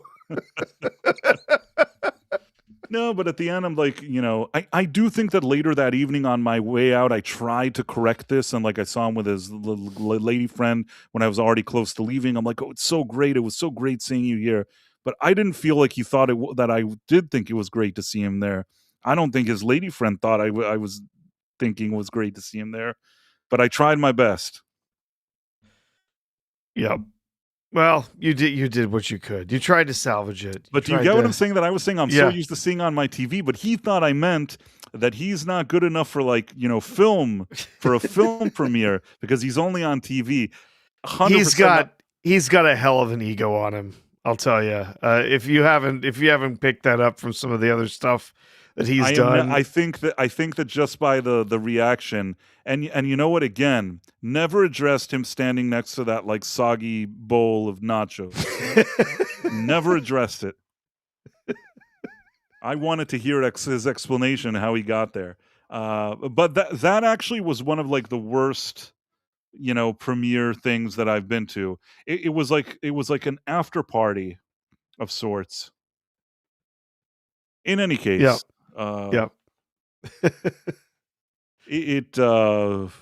That's really funny. At least Bill Nye had a successful kids show. He had kept stum. If he had kept stum, he would have been fondly remembered. I don't know what that means. Did Bill Nye have a scandal? I mean, he's gotten real political in recent years, I see. I didn't know. and so I've been yeah, paying less and less he's got attention. hardcore TDS, and he's made a bunch of other, political statements and stuff. I see. First of all, we do have a few things to show in our super chat section. It's not necessarily super chats per se, but it's still pretty cool. So let's do that. And I do regret that David Cross ended up being such a weirdo. Yeah, I think he's. I don't know that he's that intelligent. No, I don't think he is at all. Like now after that, but when I talked to him, he seemed nice enough. But now, I mean, that doesn't mean he's not nice, right? There's lots of people who can be really nice people, but they're not particularly smart. They're not critical thinkers. They're not people who actually like think about the world around them and the interactions they're having and everything, and actually consider like, what does this mean, or where did this come from, or why do people say this or that, or have this opinion, right? He's just like a lot of people in Hollywood. Someone earlier, I don't remember who it was in the chat, was saying, he maybe it was evil or, something like that. And it's like, no, it's not that. Like these people, they're in this bubble, and they're these extroverts that just constantly need to be around other people, and they need this energy from other people, and they're social chameleons. So they'll change who they are to please anyone around them. And so when they get into Hollywood, they get into this bubble, now it's all of these social chameleons all just like listening to all these opinions, just being like, yo, yeah, no, totally. Yeah. Oh, do you believe how amazing this guy is? Oh, he's the best. Can you believe that Donald Trump did this thing? Doesn't matter if it's a total lie. They will buy into it immediately because they want to please the other people around them. That's how this happens. These giant bubbles form like this among these, frankly, dumb individuals, right? Because they're not willing to actually take any time to put any intellectual effort into trying to actually understand what it is they're talking about. They're just going to take what's being said by the people around them for, as, God's truth or whatever, right? They're just going to accept it. It's good. Okay. Yep. So, such and such, I was talking with, David Cross the other day, and he said that Donald Trump was a PDF file. So that means it must be true. That kind of reasoning, it's pathetic. Yeah, I think I understand. I understand what you're saying, and it certainly is like that. There's this feeling, and I've been through that because even though I'm an outsider, I've been like on the inside as an outsider that they don't know I'm an outsider, or maybe they do know. So I've been in a lot of situations that I've been in the mix, and I see that kind of stuff, and it's always a problem when you have like a lot of people just agreeing with each other even on stuff that doesn't make any logical sense. And that certainly exists in Hollywood, and they really want to push, I've seen situations where somebody I think was dragged in a political direction that maybe they didn't even want to go there. You know what I mean? It's I have seen a lot of stuff like that. And it's unfortunate. I mean, I don't know. You could argue that any place that has a certain opinion, or any crew or any group, they really want people to share that opinion or things like that. But I don't know. The ones that are more on the far left just seem dumber and dumber to me. Like, in some cases, I can understand maybe why I don't agree with somebody, but they have an argument that they're making that makes some kind of sense. But all the arguments I see mostly from like the whatever you call leftist or whatever you want, those arguments are just nonsensical. Or this was a great example of a guy that's just very not knowledgeable. He doesn't know what he's talking about. Anything Bill Maher asked him, he's like, but what about this? But what about that? You could tell that he was just confused. Somebody told him, like you said, they told him, you got to say this, and now he downloaded like an NPC. He downloaded what he's supposed to say. He has nothing to say. He can't explain why he feels it. He doesn't have the information. He doesn't know anything. You could agree with my thoughts or not, but I can explain myself. You know what I mean? I have enough knowledge and understanding to say why I'm saying it. So at least it's something. Absolutely. That's, discussing so we didn't really want to get into it. He was talking about some of the transformer issues later on in the interview. I was actually discussing this with someone the other day, and they're saying, well, why, yeah, but the science, and blah, blah, blah. I'm like, no, have you actually read any of that? Have you actually done any research? Have you read this book over here, whatever? No, I mean, what are you talking about? No, I've only seen this, whatever. And it's like, no, like there is a whole bunch of other stuff out there showing, like, all these people who are doing all of this to themselves. And there's these constant claims, that it's saving their lives. It's making them happier. It's getting rid of their tendencies towards deleting themselves or whatever. And none of that is true. The actual research says exactly the opposite, that doing all these things, making all these changes, taking all these hormones and all this stuff, that in the short term, they feel happy. And in the end, they go back to the exact same tendencies that they had before, dealing with all the mental health issues and all of the other things. Like the massive majority of them, it doesn't change a thing. And that's because they're not treating, they're treating a symptom. They're doing something that they think is going to make a difference, when in reality, they're not addressing the actual mental health issues that are the problem. And this is happening all over the place. Research is showing this. And it's, just this sort of cultish, just constantly repeating everything about these transformer assumptions that have been made. Really terrible research that it was based on, by the way, that's so old now, it's already been disavowed by the government that actually did the research. And they have changed their direction. They're not even relying on that research anymore, but people over here in the US are still parroting that as if it's, the honest truth, when it's not. It's not even accepted over in Europe, where it was originally done, anymore. So it's really frustrating. Yeah. Yeah, it is. And not a lot we can do. Nope. And I think that's been just a big problem. A lot of times also, like you said, these people aren't very smart, some of them. Some of them maybe are smart and are brainwashed, and some of them aren't smart and they're, also brainwashed, I guess. Yeah. Or they don't even have to be brainwashed. They literally just, they have no real opinions of their own. They don't want to put any intellectual effort into actually trying to discover or form any real opinions that are based on anything other than what someone else told them. So they just, whatever they hear, whatever they read on the internet, whatever social media posts they read from their friends, or whatever they hear at a cocktail party, that is the opinion. That is the that is what they're going to go with as their belief system. And it's insane. Absolutely insane. Yeah, and it's been a while since I've seen a celebrity that, like, I didn't have anything against. I just thought, oh, that's guy kind of like funny or whatever. That I see him in like an interview and really think to myself, man, it really, like, I think a lot less of him now. Yeah. Yep. It's sad because I didn't have anything against him, but I see this interview and I'm like, man, I'm so not impressed. And the fact that it's a guy that I once met and at least like had a conversation with in some strange situation, it kind of is weird to me because I didn't realize he was that, dumb. And here's the thing, Press. I'm disappointed in myself that I didn't see it, Professor. No. See, here's the thing. I think that Hollywood has been this way for as long as Hollywood has been Hollywood.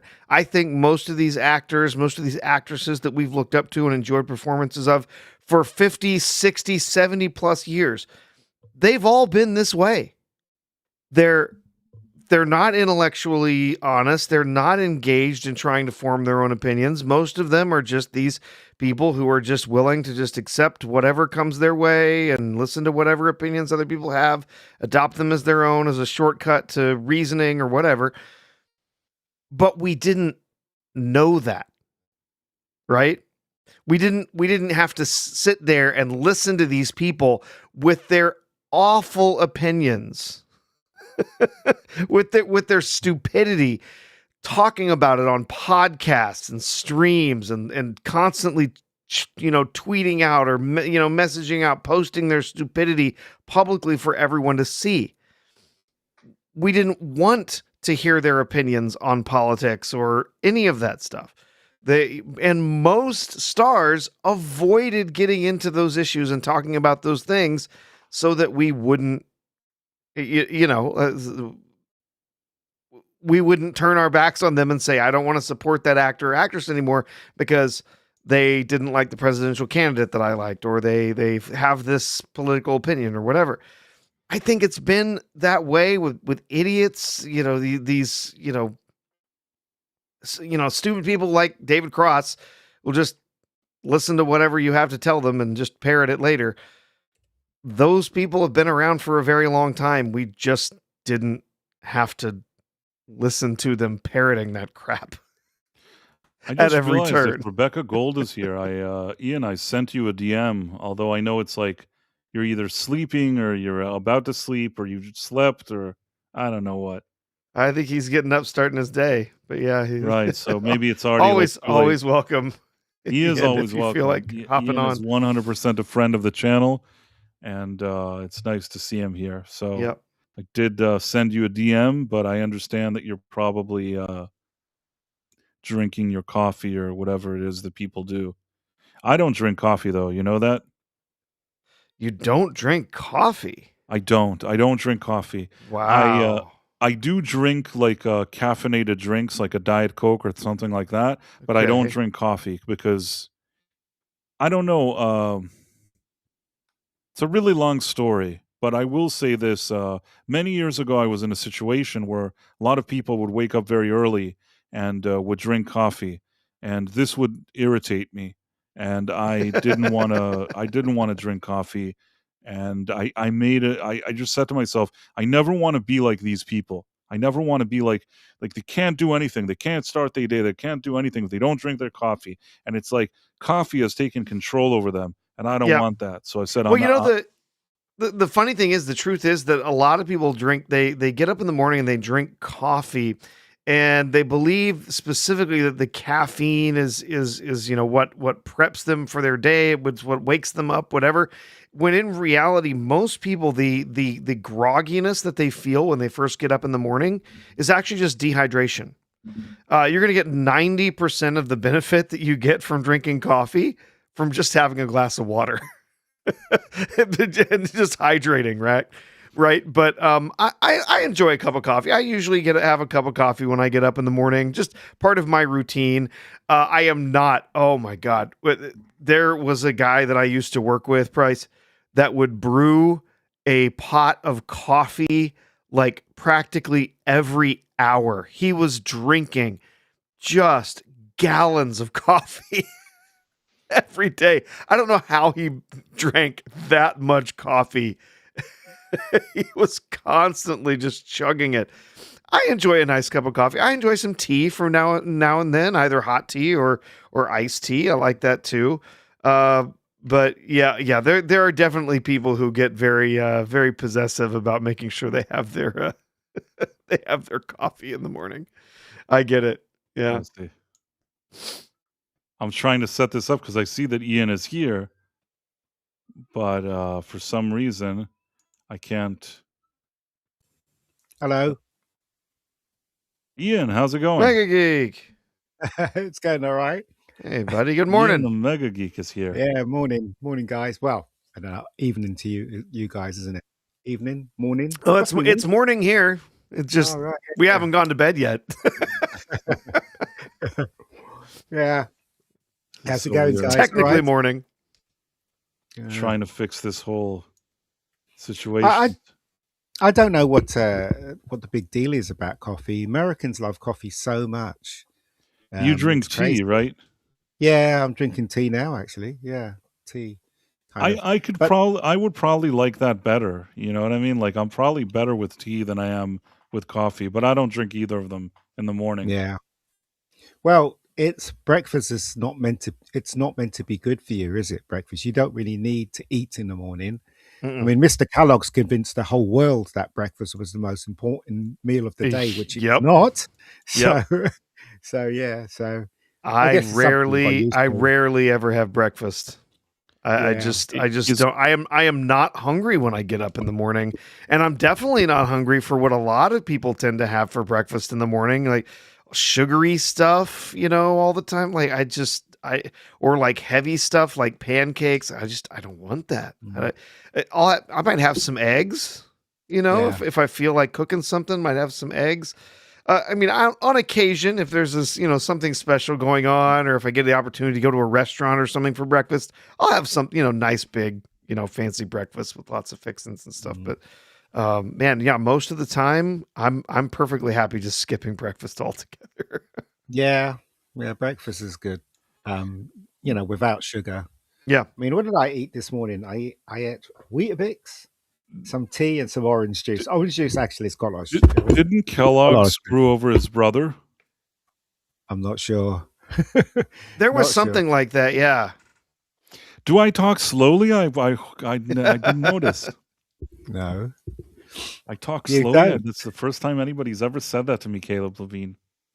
Isn't it time to fire Jimmy Kimmel, or his name is? Kibble? The thing is that for the stupid joke that he told, I don't even know if that's a reason to fire him, but the reason to fire him is that he just sucks. You know what I mean? Like, why do people that get paid a lot, bring no results, and suck at what they do, continue to get more money, even though they're producing zero results? And that's the issue I have, that they're keeping him so that they could, like, they think that it'll help their standing of some kind of virtue signaling, but don't keep him if he's not producing results. Well, I think they're keeping him just to middle finger, yeah, middle finger to the right or whatever it is. I mean, quite frankly, I'm not on the right or the left. I'm for the truth. You know what I mean? So I'm the same way. You know what I mean? I never really saw myself in an overly political person, but yeah. What am I gonna do? Yeah, it's not good. But so what's been happening in the world? Because I've been so busy, I haven't noticed anything. I saw that thing about Kimmel, whatever his name is, or Kimball, whatever his name is. But Kimmel, he's only saying they're only letting him allow him to do that because they want to pop at your president, don't they? Because 3 times now they tried to kill him, haven't they? It's crazy. Yeah, and this time it's someone who was a teacher. Young teacher. This wasn't some crazy nut job who was locked up in his cellar reading conspiracy theory blogs and doing all sorts of wacko stuff. Like, this was a guy who just worked a normal job, and of course he was in California, so to take that for what it's worth. But they've been digging up all sorts of stuff about his socials and stuff, and these groups that he was attached to, and all these crazy ideas and stuff that they were bouncing back and forth in their little bubble. And wrote his little manifesto and everything like that about why he had to do it and why he had to take the chance, and knew he was going to ruin his life, but had to do it anyway. And all. It's just, it's insane. And then you get all of these people on the news, on social media, on, streams and stuff like that, podcasts, saying, oh, well, someone's got to do it, right? Someone's going to have to make it happen. I don't know who the next person is, but I hope they don't miss, like stuff like that. Like, it's gotten so completely out of hand. And the people who are doing this, all of them, every last one of them are on the left, and they will not admit that their rhetoric is contributing to this political violence. It's wild. Unfortunately for us, though, those people rule the entertainment and the press. They're in charge of that stuff. So you're never going to get a negative thing about them. You do sometimes, but it's not to the extent of making the normies listen, if you know what I mean. So like I was listening to the radio this morning when I got up, and there was a charity for what is it, trans kids. I'm like, Transformers. Transformers kids. There's no such thing. Kids don't know what they are or what they want when they're 6, 7, or 8. Do you know what I mean? It's It's madness. Yet they're advertising it on national radio. See, so in other words, they're in charge. They're in charge. So what can we? I mean, the only thing we can do is stand up against it, and that's all we can do. Really, we really need to play the long game and get some more really important people into government now. People that want to fight against this incredibly stupid way of looking at life. Right? That's what I Right. think, anyway. Yeah. Yeah, absolutely. Not good. It's not good. Yep. So, I mean, you I guys think- been talking. Yeah. Sorry, go on, Karen. No, I'll just say I think the tide has started to shift in a lot of this. I think there's a lot of people that are very tired of having to listen to all of this. They're sick of the people who are constantly pushing the stuff like making men and women's sports, that kind of stuff. People are sick of that. They're getting tired of all of this stuff being pushed onto children.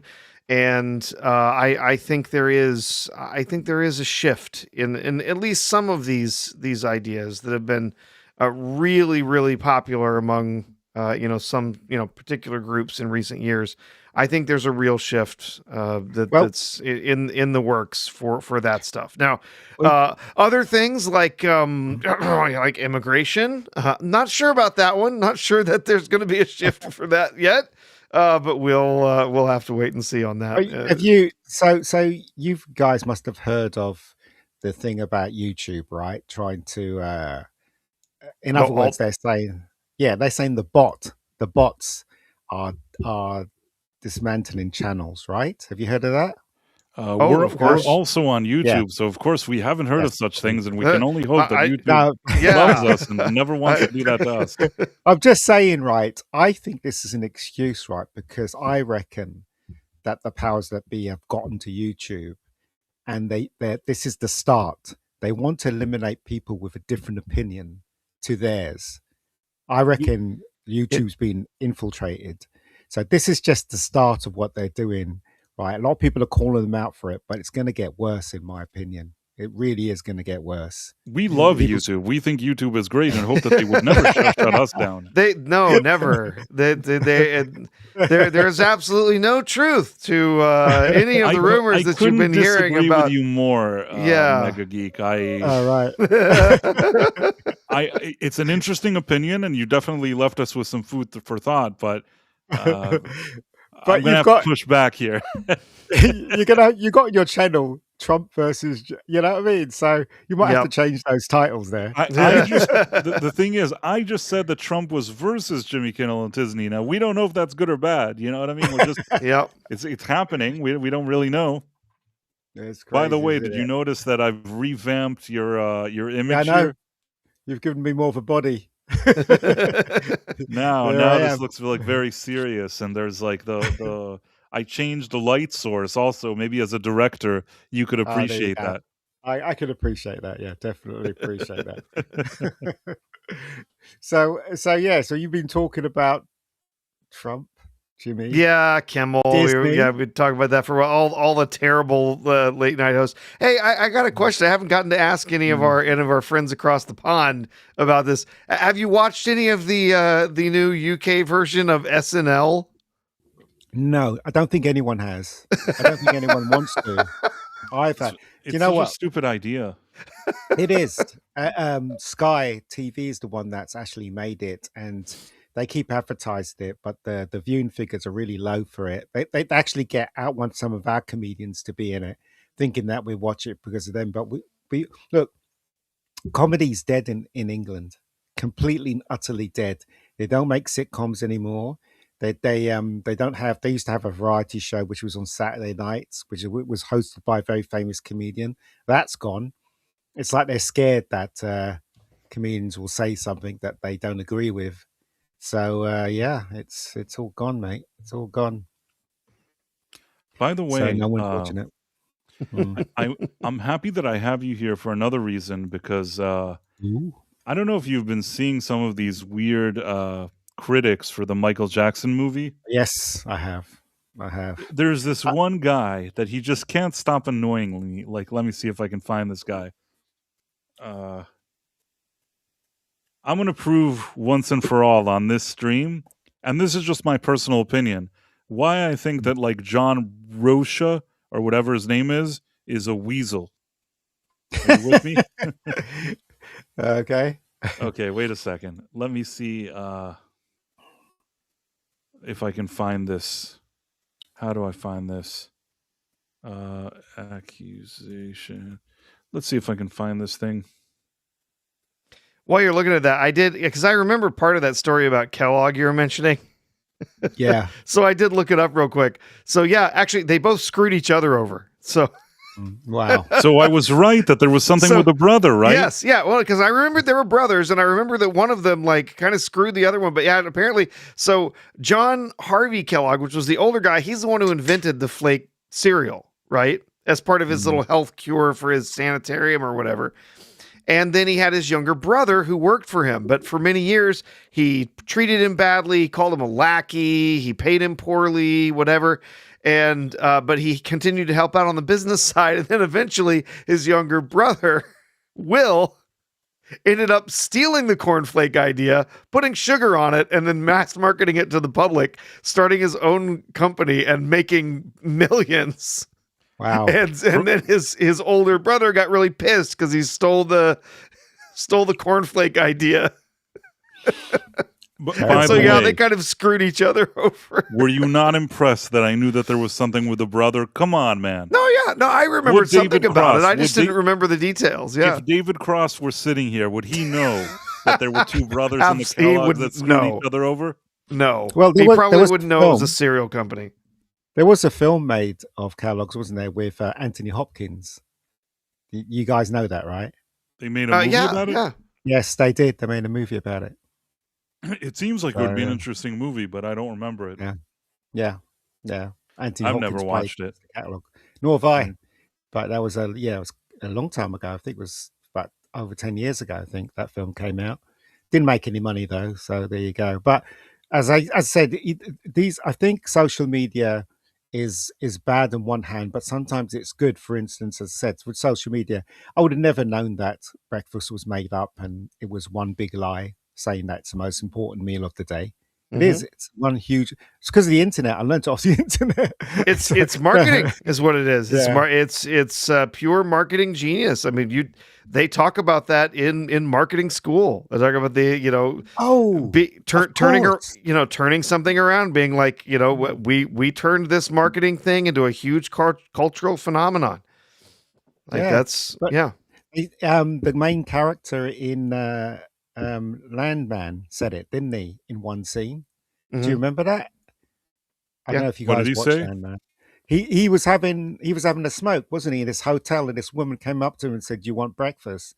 And he turns around and he says, breakfast was made up by Mr. Kellogg. I remember him saying that now. That just came to my mind.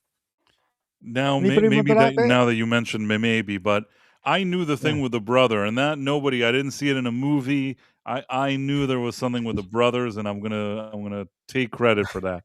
But I want to show you this thing now. This is gonna Go be on in. interesting.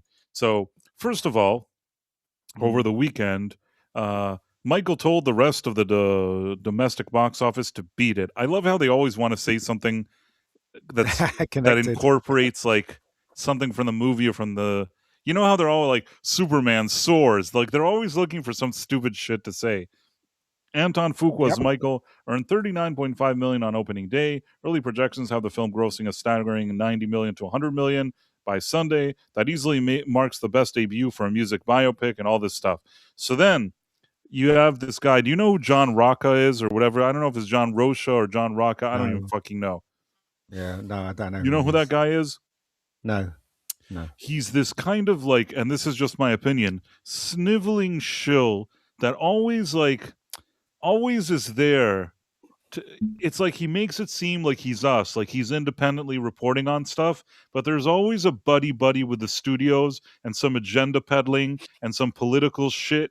He's like, he's exactly, for me, I'm not saying he's the only one, but he's exactly what's wrong whether it's with like mainstream Hollywood critics or those that are quote unquote pretend to be more independent. Although I think Tom Yeah. Connors the other day told me that he originally came from Collider or something, which wouldn't surprise me if he did. He looks like a guy that would come from Collider. You know what I mean? Those kind of. Yeah.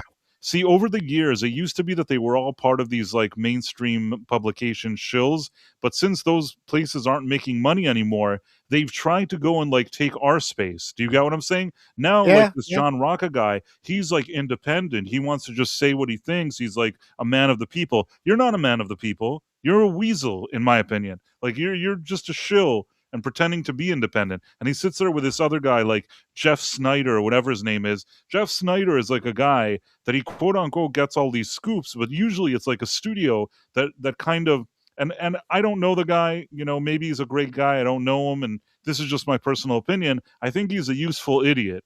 Anytime some Yeah. studio wants to like create some stupid buzz from some rumor or whatever, or divert attention from something, somebody calls like Jeff Snyder, tells him the quote unquote the scoop, and then he runs with it. You know what I mean? Yeah. And then he Yeah. goes to John Rocka, and together they do a stream where, like, Rocka is more of the, you know, he's a man of the people, but he's also very much in with the establishment. Whereas, like, Jeff Snyder, he's also with the establishment, but he also is against it. And with all of that, it's all bullshit. You know what I mean? They're being leaked exactly what they need to say. It's all kind of like, I don't buy any of it. So this Rocka guy, the second he sees this thing, that basically Michael didn't do well, that he didn't like this movie, and that's what all the critics decided, that they don't like it, and they have to make sure that the movie doesn't succeed. John Rocka is like, if you're celebrating these numbers just to shit on critics and crow some the people have spoken nonsense while you willfully ignore the new disturbing accusations of CM from Michael Jackson's second family, then I never want to have your level of cognitive dissonance. And it's like, dude, shut the fuck up. First of all, this is a movie that's not based on your stupid fucking feelings over, you know, and again, I'm not trying to be insensitive here, but people that when he was alive said that he was a family member and that he's like the best, and then when he passed away, they also said he was the best for years. And then one day they suddenly got up years later and they decided that he wasn't the best anymore. Like years after the man has already passed away, there's nothing, you can't verify anything, you can't let him speak, you can't let him say anything. Now, it's one thing if your whole life you said that he was a terrible person, but if you were the people saying that he's the best, it's kind of weird that he's not the best now. Do you get what I'm trying to say? Yeah, no, Especially when you're asking for money, think when it's- you're demanding yeah. money, that's kind of odd. And that's the same thing that happened also with the two people that went to the documentary. You know, it's the same situation. They also for years said he was the best. They went to his trial and testified that he was the best. And then years after he passed away, they would go around on talk shows and they said that he was the best. And then one day, many Money. years later, they suddenly came to the conclusion he wasn't the best. Money. It's money. That's want what it money. looks like to me. Oh, I yeah. can't tell you what's in people's mind, but all I know is this. It's one thing if, let's say, even then at this point, the man's been dead for like, 17 years or whatever it is. It's really at this point, I don't know what to even say, but it's one thing if somebody gets up and says, hey, I've never come forward before, but I want to say A, B, C, and D. Again, even that, like, I don't really know what you do with it 17 years later, but let's just say if you want to address it. But people that for all the years, including in court, said the exact opposite, I can't take it seriously. Yeah. And that's why, like, I can't, and this John Rocka guy basically is showing his hand here. What's his whole hand here? He wanted the movie to do badly, like all the other mainstream jerk-offs, collider type asshole weasels. You know what I mean? They wanted the movie to do bad, so they're trying to just give whatever critique they can of the movie that'll make people not go see it. Not really addressing if the movie is good or not. You know what I'm trying to say? A lot of people, right, say to me, "Oh, you like that film, but you do realize he did this and he did that." And my answer is always, it hasn't been proven that No, he did it was this and it he was did that. never proven. There was So, never any proof. There's a difference between him and, say, Savile, or him and someone that's actually been proven that they've done that. I would even argue, and I said this Mm. a few days ago, that it's not even the same as O.J. Simpson, because No, O.J. it's not. Simpson, there was a feeling that like he did it, but something with the way the police messed up the investigation, and also like a lot of other things that were surrounding this trial, ended up with him getting acquitted, with the additional comment of like on reasonable doubt. Basically, they let him go, but almost everybody, even in the ones that delivered the verdict, thought that he did it. There just wasn't Mm. enough to tie it together. You know what I mean? Yeah. The case wasn't put together in a good way, and there was a Mhm. lot of issues with it. But I think that everybody in the world, even when they were handing him the verdict, they added like the didn't they add a stipulation that something beyond something with a reasonable doubt or something, Professor? Well, that's always in a criminal case. It's always has to be beyond a reasonable doubt. So But wasn't there something that's that they added a comment when they gave the verdict that like almost like saying like I don't The remember glove what didn't fit. yeah. I don't remember exactly what what was said in the end, but yeah, that's the standard for a criminal case is beyond a reasonable doubt. Now, Yeah. that is not the standard for what would be a case in a court that's not criminal, right? A civil case, which is why he Mm. died a pauper. Because when it did, came yeah. to the civil case, they took him to the cleaners, and the jury Mm. found that yes, he was liable for the death of Nicole Brown Simpson, and Right, awarded right. him a ton of money to the families, and he ended up penniless until the day he died. Right, So and not to mention that he later got caught doing other weird shit. So in his yeah, lifetime, OJ, there was enough issues with him, even beyond that first trial, that would put him in a negative light and suggest that he did something bad. In Michael Jackson's case, basically, there were two things that happened during his lifetime. One trial that was public, in which it seemed pretty clear that the people making the accusations were very inconsistent with their accusations, which is why the whole thing fell apart. And he won a rather decisive win, with people really thinking that these guys were just conjuring up some story in that specific case. Now, the other case was there was this settlement with the first guy that Yes. kid or whatever that came forward. Yes. Beyond the fact that over the years a lot of stuff was exposed about the father of this kid and all this other stuff, without even getting into all of that, there's one thing that I think a lot of people don't understand.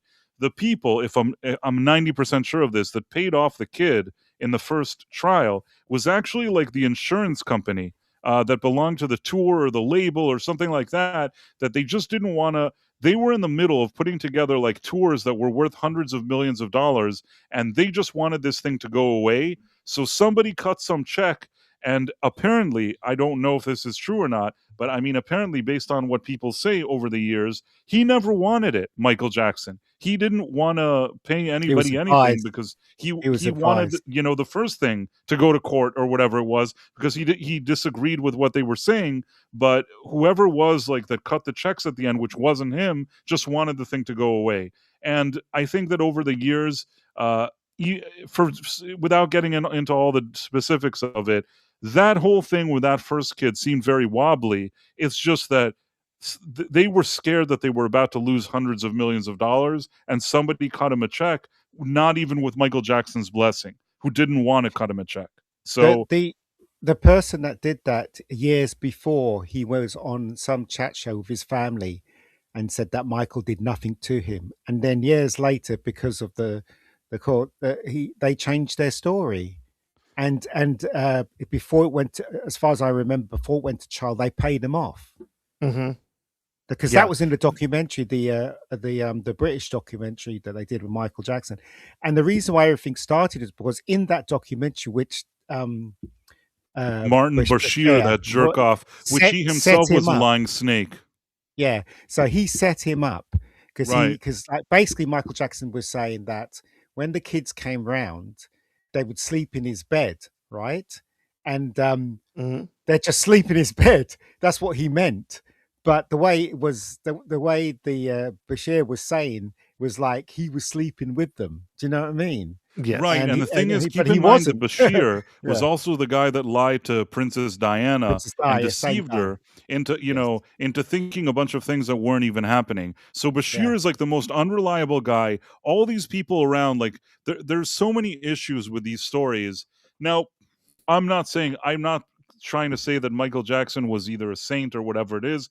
All I'm saying is this, and this I've always believed this. I think that the guy, and I say this every time, was at least on some level on the spectrum. I think that if you see this guy in interviews or you even, hear stories about people that communicated with the guy that seemed like a bit out there, this is a strange man for you to bring your family and let's say your parents and you keep saying, we got to put them here. They got to go sleep like with you, Michael. They got to be here. This is all very weird. You know what I mean? Like, Yep. I'm not suggesting that like, if let's say, and I don't believe he did, but let's say he did something bad, it was the parents' fault. But in this weird case, when you hear some of these stories about how these parents just latched onto him, because basically by making him part of their family as them being their second family, he would pay for a lot of shit. You know what I mean? They wanted him around because he was like an ATM. He was He's just rich. basically Money. Money. He'll buy them things. Yeah, definitely. Yeah, I mean, he'll But buy you them know, stuff. He was like a walking ATM. So think you're just some like, middle class family or something like that. And Michael Jackson is hanging out, going with you to the restaurant, going here, going there. You're all going on a trip. You're going here, you're going there. And that's what they got out of him. Like this idea that somehow like, some of these stories that were later being told don't make any logical sense. Like the parents were like, were part of this thing trying to get money out of him. It's just all very weird to me. And, it's a testament to how popular he was, because with everything, if you talk about Savile again or someone of that ilk, their stuff has been wiped from TV. You'd never see a Top of the Pops episode with Savile being the host. Yeah, right, that's been taken away from the BBC. BBC will never show that stuff. With Michael Jackson, he was so powerful, his music was so embedded into people's history that when those things were happening, they pulled his music off the radio, but a year or 2 years later they put the music back on because his music was so popular. There was no way they could erase what he had done in history. And so even today I heard a Michael Jackson song on the radio. Do you know what I mean? And that's the difference between Michael and the other people that they put in the same ilk as Michael. I actually, look, I don't know whether he did that stuff that he was accused of. I don't know. And coming back to the film, all I can do is judge the film. The film is just a movie. Do you know what I mean? So I think the movie was good. So that's all I can say. I don't understand why the critics are having a go at it, though. I really don't. Right. The thing is, I just don't like the critics watch a movie and then they're just trying to like decide it's bad because there's something they don't like that again hasn't been proven. And never been proven while he was alive, never been proven while he wasn't alive. And now they just feel a certain way, so they want to tell you that it's a bad movie, even though you may enjoy the movie, but they don't want you to enjoy it. Now that means you're not a critic, John Rocka or whatever the fuck you are. You're not a critic. And really, if you look at this guy's Twitter and see some of the stuff that he writes, even about politics, about everything, this guy is just like he couldn't be more establishment. It annoys me that he tries to pass himself off as like, I'm not the establishment. This is Mr. Establishment right here. But it gets even worse. Are you ready? Go on. Gets even worse. This is the part that I saw this and I'm like, man, you are such a jerk. Let me see if I can find this. Yeah. So while you're looking that up, Price, I was going to say, like, you have to remember who these people are, the ideologies that they hold, that are important to them. And part of that is that you are absolutely always, in every last situation, you must always believe the victims, right? They believe this with every fiber of their being, that no victim would ever make up anything that they would ever do. They would never make up claims of racism for, their own political gain. They would never make up claims of sexual abuse so that they could get any kind of benefit from it. They would never, ever make up any of these things, even though we know and have documented cases of it happening hundreds, thousands of times. It's always believe the victims. So on that, on that spectrum, that ideology there, they have to demonize Michael Jackson because he was accused of something. I have to believe the victims. I want to say something. It's not bad to believe victims, but I will say this, or people that present themselves as victim. I'm not saying it's bad to try to believe them, but I'm saying that I've noticed, and especially in the past 5-10 years, or maybe more than that, when there's a guy that in his lifetime had like hundreds of millions of dollars and was like the most popular guy, and you could make a lot of money by potentially just saying that, it creates a dangerous opening. Yes. Now, if he was like, Michael Jackson was just a guy that worked, in some, I don't know what, he worked in a library, and there were all these kids that went to the library and said, listen, there was something, this guy in the library. Maybe you could say, okay, well, what's the incentive for these kids to say that he was at the library? But like, this feels very different when these families that like called him as like second family or whatever it is, that they're like latching on to him, and he's like just spending all the money they're asking him to spend.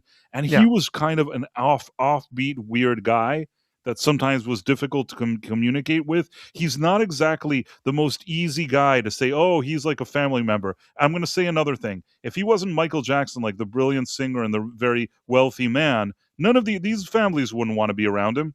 They wouldn't want to be hanging out with him as their second family. He was kind of a strange guy. He was eccentric. And I will still say on the spectrum, they're not hanging out with him. The only reason they're doing it is because he's a celebrity, he's a star, and he has a ton of money. And he's going to go in and all the doors are going to open and he's going to spend a ton of money on them. And that's what they were looking for. Yep. And honestly, as long as he was alive, they seemed very happy to take this money from him. It's just that over the years, he's no longer there. And I dare say, and I know how bad this sounds, but the type of people that their mentality is, how do we squeeze money out of this guy? It wouldn't shock me if now, 17 years after his death, they're kind of thinking, well, could we possibly squeeze money maybe a different way? Can I say something? And it's going to sound a bit controversial. Sure. Do you think the reason why the critics don't like it, and everybody knows that the critics, most of them are kind of on the left, media's kind of on the left. Do you think that they wanted it to be true, that he was that kind of person? They probably did, but I think it's what Professor said. They sometimes, especially with all the Me Too and all that stuff, they like, try to pretend to do all this kind of virtue signaling. So now they're not going to, they're not going to get off their high horse. They said it and they have to commit to it. And yes, this John Rocka guy is a 100% like leftist guy. Something happened now the other day when somebody tried to delete President Trump. How some people were like, oh, President Trump probably, he did it himself because he wanted to pretend that he was being deleted and all this other stuff. This guy was 100% one of those people. I think I looked at his feed, and that was the type of stuff he was saying. So just so you understand the level of like, far left TDS this guy has, of course, this guy is not going to judge a movie properly. But that's why I don't even like that this guy has, any kind of standing, him and this other Snyder guy, as if they're like legitimate, like thoughtful, independent critics. They're not independent. They are just, people that used to probably have a job at Collider, and today, like, that thing has fallen apart because it's shitty. So now all they can do is sit around and try to take away from our pie, if that makes sense, by impersonating actual independent reviewers, when in fact they're very much of the system / useful idiots and annoying jerk off shitheads, in my opinion. And by the way, I'm not saying that you should never trust victims either. You absolutely need to listen to victims, listen to what they have to say. But at the same time, you also have to be open to proof. You have to be open to listening to the truth, not just saying any accusation they've made must automatically be true. That's the difference, right? That a lot of these people will not draw. They're not willing to accept that extraordinary claims require extraordinary proof, right? Also, and again, if somebody rich is involved with hundreds of millions of dollars, or now the estate with billions of dollars, it's a problem because, yes, you want to believe them, but you also know that there could be a possibility that people that in the past, in theory, have been Yeah. very interested in making millions. There's Want to make other more motives. millions. Yeah, other motives. And let's remember, because we were talking about Michael here, we were talking about specifically there was the Jordan Chandler case that was the really big one that made a lot of headlines and stuff. This was never a criminal case. It was always a civil lawsuit. They were suing Michael Jackson for this. This was not like accusations of actual, any kind of abuse or anything like that, being, him being arrested and it being put in for. This was a civil case. Mm. And then it was settled out of court.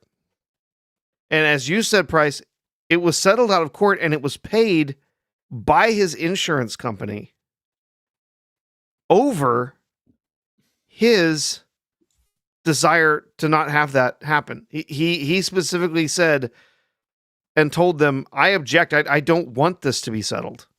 He wanted it to go forward. He wanted this case to move forward so he could present his evidence and prove that he was not guilty of what they were talking about, right? Absolutely. He yes. didn't want to give them money, but the insurance company, because they had some riders in there, some stuff in there that had to do with negligence and whatever, they were allowed to pay this settlement out. And it sounds like, at least there's some evidence that his record company stepped in and sort of forced their hand in just paying this off and getting rid of it so that they could move on with his next tour and album and whatever. Wasn't the right? family though? Wasn't it the family that agreed to pay, and Michael was against it? Wasn't it the family?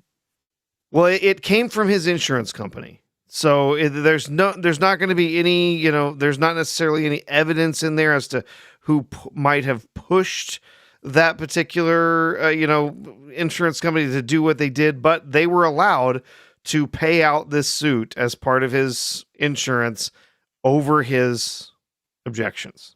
So but even when that the case was going, and even when it finished and he came out, there was thousands, maybe even 1 million people on the street when he came out and he stood on the car. Do you remember? And all those people were cheering.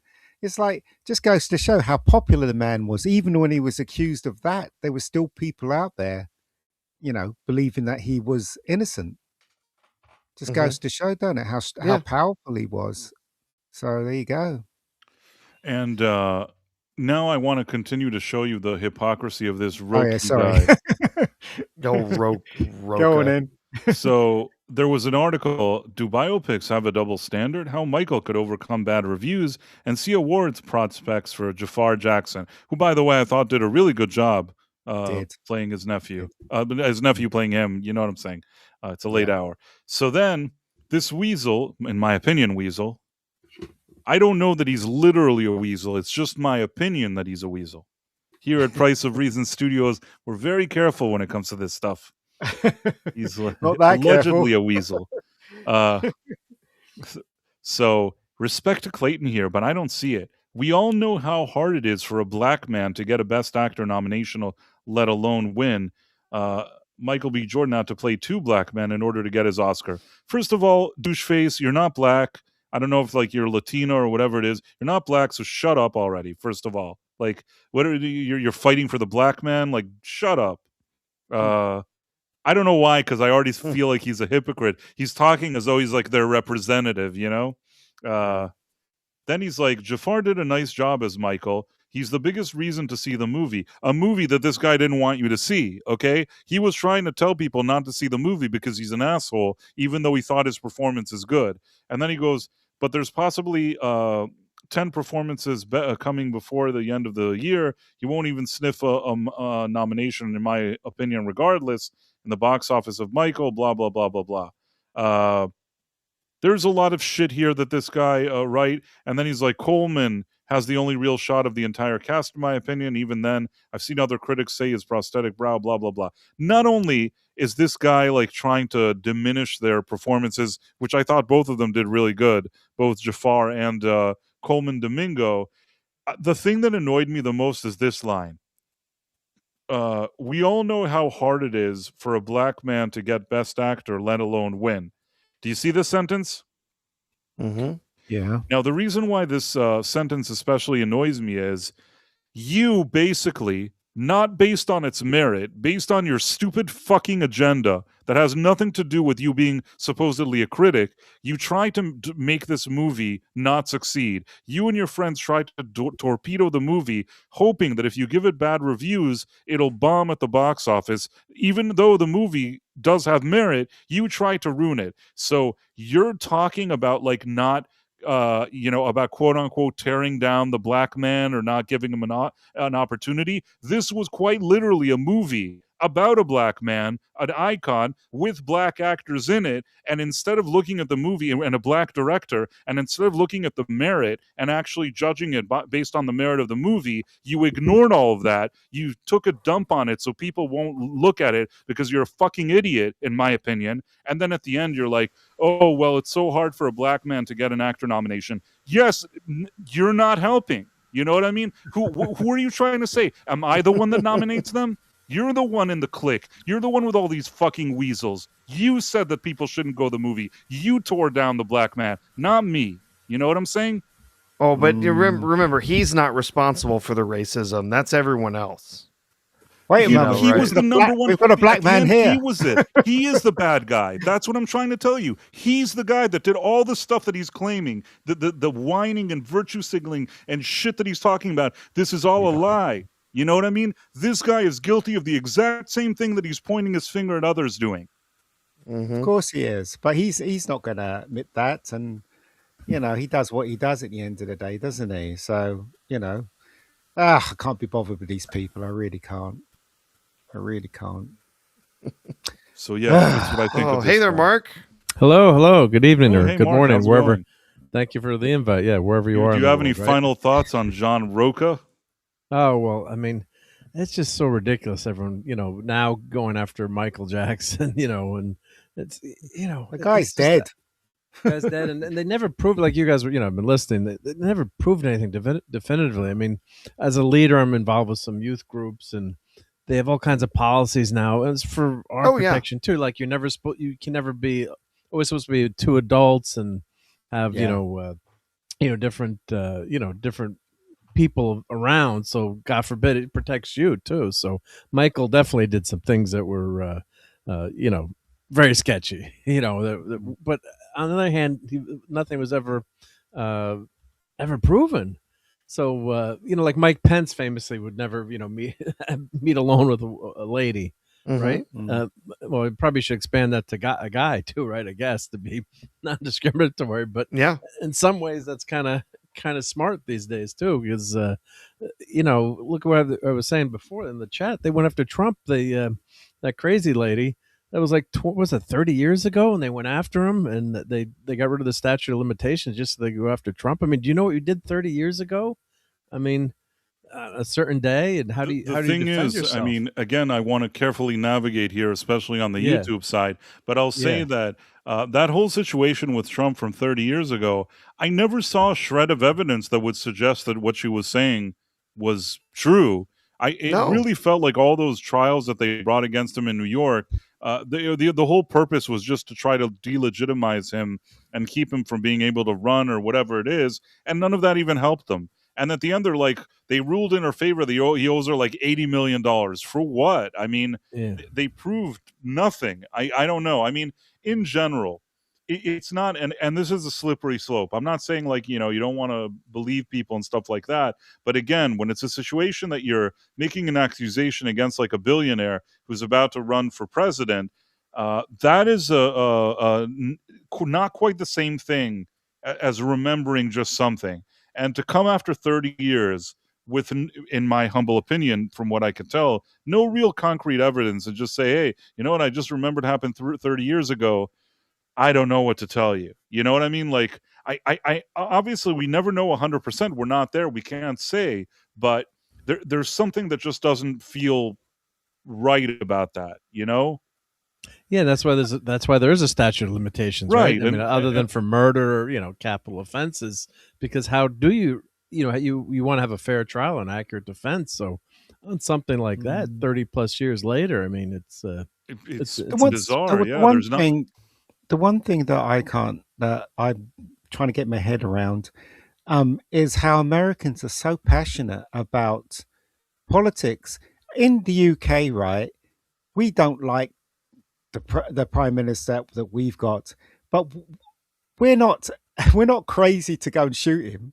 Do you know what I mean? Even like, what is it? 10 years ago, I was visiting my cousin in America, and we went to see her next door neighbors, and they were for Trump and she wasn't.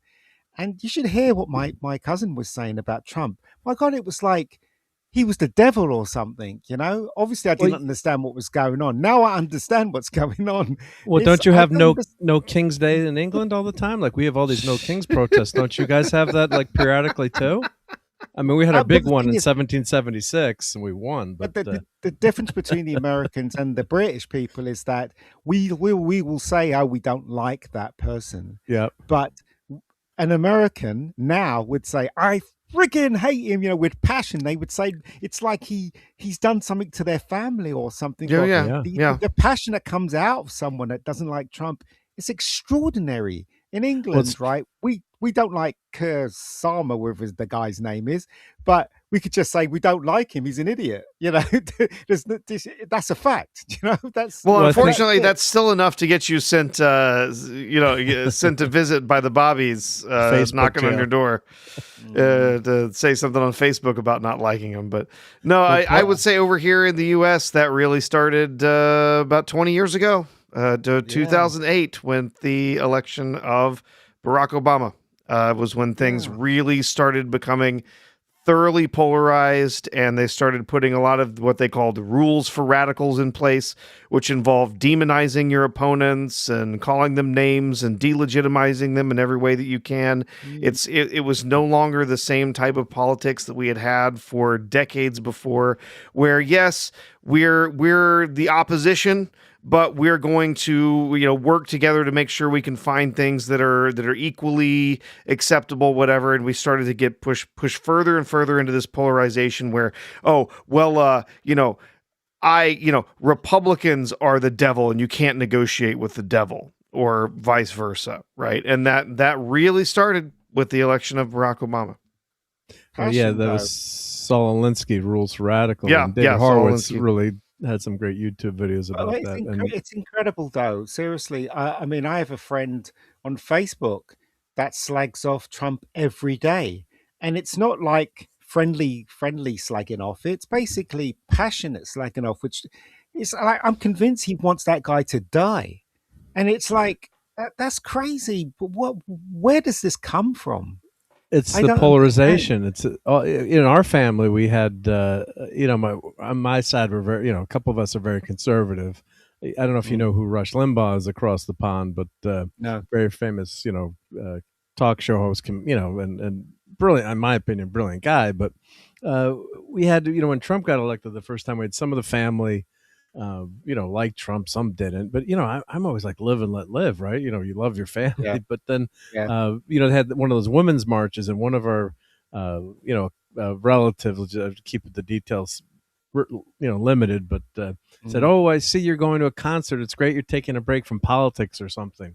And the other person took that as an attack, where the other person just meant, it's good to see you're not so because these people, some people just went totally insane because they told you what how horrible Trump was, and it's not like he's a bad person. You don't like his politics. It's like he's the devil incarnate.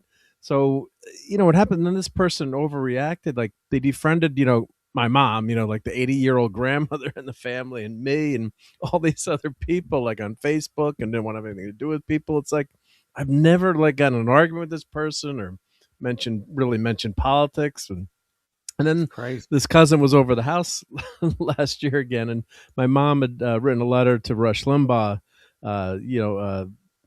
before he passed, and my dad had cancer at the time, so she wrote a letter like how much she was important to him, and Rush wrote back and it has signed beautiful sign frame photo and a letter.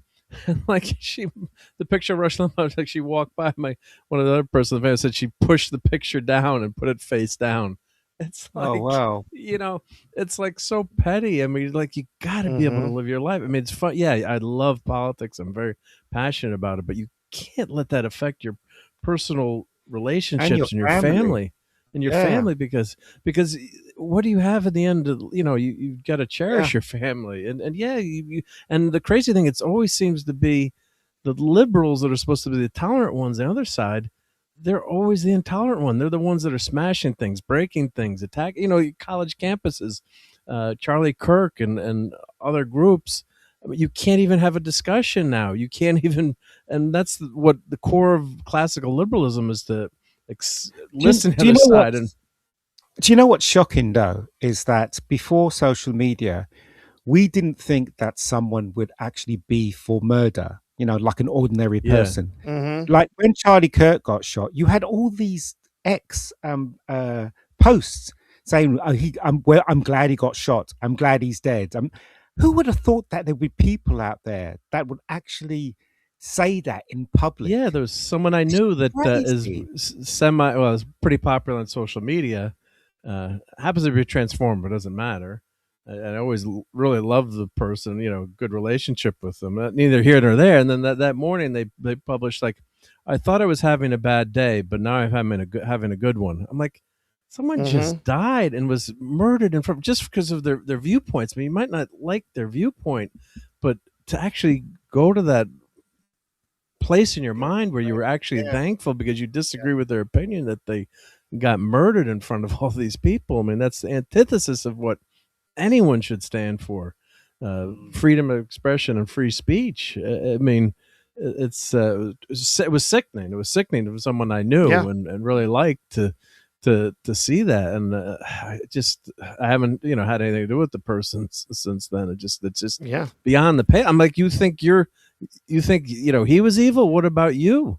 I mean, there's literally there's a guy, he owns a brewery in Minnesota, who and he posted, seemed very pleased when there was he posted saying, sorry guys, another day without free beer, because he's offering free beer on the day that it actually happens, that he's deleted. When he's deleted. It's disgusting. It's disgusting. Who would have thought that people like that existed in the world?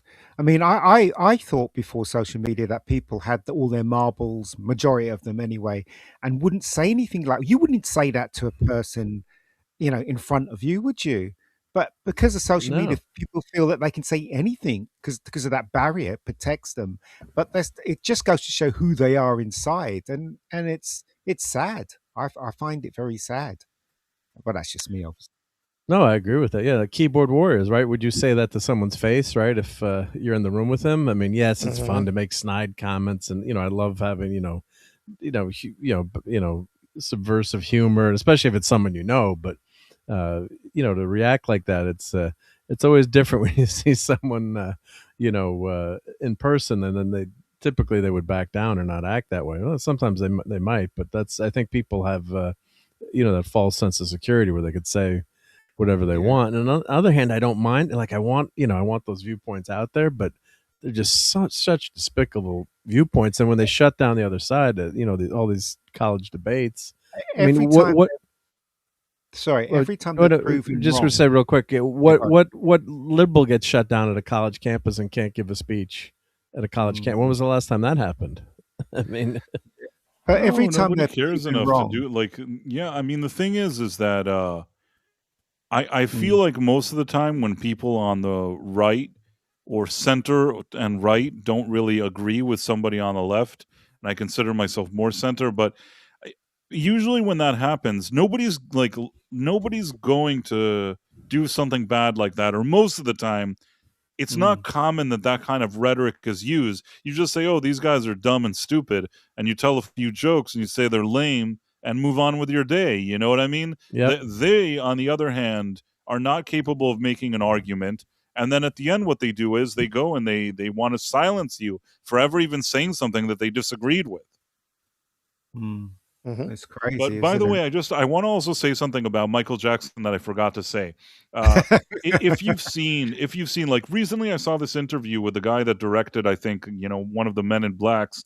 I guess Michael Jackson has sort of a little bit of a cameo in one. And he was saying how difficult it was that, like, Michael was supposed to do this cameo, and he was saying that it was difficult to even communicate with a guy, and he was saying something like that he didn't feel like he had any connection with reality, that like the guy was sort of like, you know, as I keep saying, maybe people get confused because when they see Michael Jackson on stage, and he looks all confident and he's dancing and singing and he looks like, awesome, people think that when he gets off the stage, he's like that all the time, or was like that all the time. And I would argue that the only place that he seemed like confident and on top of his game like that was on stage. Most of the time, when like you tried to talk to him, if you look at interviews, if like based on what this director was also saying, a lot of times when it's not something professional, that he knows the singing and dancing, he's like has laser focused on some kind of professional thing, and he feels like he's not in his element, he's all over the place. You know what I mean? He was difficult to talk to. And why am I saying all of this? If a guy, you can barely talk to him and he looks like he isn't connected with reality, is this a guy that you would take your kids and be like, we got to put our kids with this guy 24/7? I'm not even saying that he did anything good or bad or anything like that. Yep. I'm just saying, what's the parents' mindset that they're like, okay, this guy can barely, like, you could tell that it's almost like when he's not on stage, he's like a 5-year-old that you're talking to that has like very little connection with reality, as that director said. So this is the guy. Do you know parents that would take their children and be like, yep, our kids will just leave forever and our kids have to stay with this man here forever? Does that seem right to you? It seems to me like that there's no logic. You know what I'm saying? The parents that are in this mindset that that's what they're thinking, I have no choice but to feel that, like, perhaps allegedly maybe they're acting in bad faith. Do you get what I'm saying? It was a different time though then, Price. It was very different. I mean, in those days you could hug a kid and not worry about it. As our colleague here was saying, I have a friend that teaches in schools, and he doesn't hug kids anymore because of the way the world is. Oh yeah. In those days, Yeah. he's Michael Jackson. He's one of the most famous people in the entire world. I guess it was all right to leave their kids with him. I don't know, but it was a different time, was it not? I don't know. Even in a different time, I think that most parents have a conversation with a guy that could barely like, look at interviews with a guy from those years. A lot of times he's like, you could tell that the guy is like, he's on a spectrum. This guy is not 100% there. It happens sometimes with geniuses. You know what I mean? It's not the ideal candidate. It's one thing if you're saying, okay, my kids will hang out with you for a day, but for you now to want to like go around with Michael Jackson all over the world every 5 minutes, and you want like, your kids to be with him every second while you take his money, is a very strange situation to be in.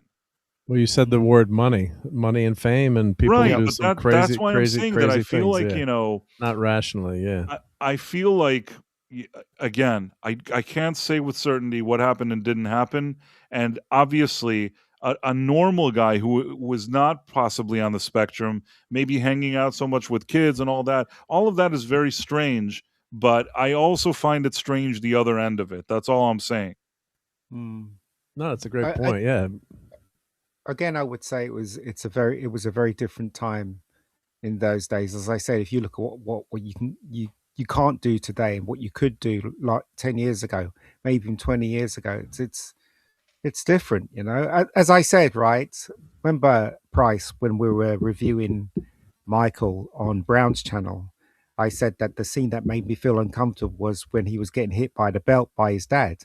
But for me, because I come from a West Indian family, that was the norm. It wasn't frowned upon. You have to use the belt to make kids stay in line, then that's what you do, because this was a very different way of bringing up kids in those days. So that's what I'm saying. Maybe you're comparing it to today. Of course, you won't let your kids go Michael Jackson today, but maybe 20 years ago, I don't know. Yeah, I think the cult of personality and parents just love, stereotyping. People in general just love the idea of, someone who's from, being near someone who's from Hollywood.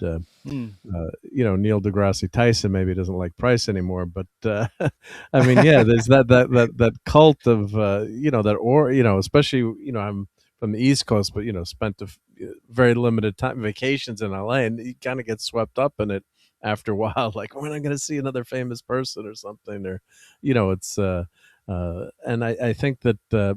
Or compared to sports, like if you have all these sports parents, like they want to live through their kids. So I can see where a parent was like, "Oh, Michael Jackson took a liking to my kid, and maybe he's weird, but then we're going to go on these trips, we're going to get money and all these gifts and all this attention, and that just against their better judgment, especially because it's an older guy with a younger kid, yeah." Exactly. Also, right? Do you look? If you went back 30 years, even 40 years, if you were in a supermarket and a kid was giving their parents trouble, and the parents just slapped him around the head and said, "Behave yourself," and the kid behaved, nobody would bat an eyelid. Now a kid can take their parents to court for disciplining them. Do you know, that's how much time has changed. And that's just one aspect of life as it is now. So I'm just saying, I think it was a different time. Plus, there was thousands of kids with Michael Jackson, and they thought it was safe to put their kid in that thing, and they thought again, kids were safe. I don't know. All I'm saying is there were ones that just kind of latched onto him. Not just that, like, oh, you can play here for a few hours and we'll come back. I'm saying there were families that really, really wanted him to be their ATM. That's all I'm saying. You're right. 5520 says, we know now that Michael suffered from Arrested Development. Yeah, I think so. But I just saw something that really surprised me again. That John Rocka guy is full of surprises. Are you ready? Going in. I guess after seeing how he was being ratioed and everybody was taking a dump on him, he did what most weasels do. He pivoted. You want to see his pivot? Oh, he didn't just delete the post? Yeah. No, he didn't delete the post. Now he writes, the Michael biopic is blowing up at the box office, and it's inspired me to make a video counting down my top 10 greatest Michael Jackson songs ever. Let me know what you think of my list, and give me your top 10 in the comment section of the video. Oh, screw you. You first of all started by torpedoing the movie and trying to tear down a black man. Then you pretended to represent black people and saying that they're not getting their due and they're not going to get their credit for good performances in the movie, which you just tried to torpedo because you're an asshole, in my opinion, allegedly. And then allegedly. And then the next thing that happened, now that everybody's ratioed you and told you you're a weasel, now you're like, oh, let's count down his best songs. Fuck you. Fuck you. You're not going to count it. You fucking asshole. You're just I don't know why this annoys me. This guy just annoys me so much. Well, he probably asked the AI, how can I pivot from getting ratioed? I bet you that was an AI answer. Well, the thing is that he did make this thumbnail with AI, apparently. Now he's like, oh, Michael rules the box office. You were trying to ruin this movie. Do you know one of the best songs he sung after Thriller and Bad was "Stranger in Moscow"? Have you heard that track? It's a really good track. And it Stranger in Moscow. I wasn't really, I'm not really familiar with it. I know that it exists. I don't remember it so much. If you hear it, you'll remember it. It just goes to show that he was incredibly talented, wasn't he? Even after those big hits, I think his last album flopped badly, but the few that he made before that, they were really good. There's no doubt the guy was very, very talented. He was wildly talented. Yes. Yeah. Incredibly talented. Well, that's why he eclipsed the Jackson 5, right? Because he was he was a part of the reason a major reason the Jackson 5 was so popular, and he had that charisma. I mean, just very few people have it. I mean, you got Elvis, Marilyn Monroe. Name some major star, Frank Sinatra, right? But there's very few people that you can remember that are remembered, years later. Like, everyone will always know about Elvis, right? I mean, yes. And Michael Jackson, I think, is on that. The Beatles.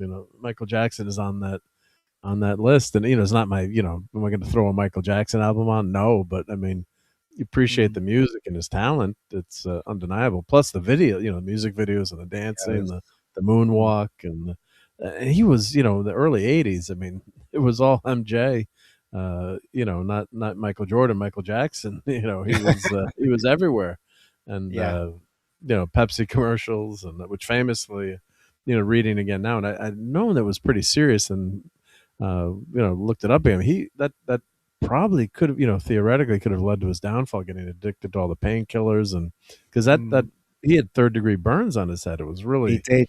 it's really serious, and it stuck with him for years. By the way, so this guy, of course, because he's a Disney show, like Strugan mentioned, he gets invited to these premieres. He gets access. He went to see Devil Wears Prada 2, so he can now blab about it. A lot of people say it's quite good. I haven't seen it. The truth is, I thought that the first one, even though I'm not really the target audience for it, I thought that the first one was pretty well made for what it was supposed to be. Didn't hate it when it came out. I thought, like, yeah, I get what it's trying to do. The performances were good. Probably, the best Anne Hathaway looked. It had Emily Blunt, also like a youthful Emily Blunt. Meryl Streep, even though on a more personal level, whatever, I think she's annoying. I thought that she was good in acting wise. I thought she was good. Even Stanley Tucci or whatever. I thought that the first one was fine. Never really thought it needed a sequel, so I'm not sure what to expect from this movie. Well, you heard about sequel money. Sorry, go ahead. No, just said you heard about Hathaway was complaining all the models were skinny, so she got a bunch of cute skinny women fired. No. Yes, and then I don't know, but what if she wants to have a more diverse body type? Why doesn't she gain some weight like me? Come over to the other side. Yeah, why isn't she fat? Wow, why didn't she gain weight? She could be one of the round people these Hollywood with different body types they want featured in the movie. Yeah, they just don't. They're stuck in a bubble. It's incredible, right? These people should come out of Hollywood, right? Let's take their money away for 1 or maybe even a year, and let's see what they think of life after that.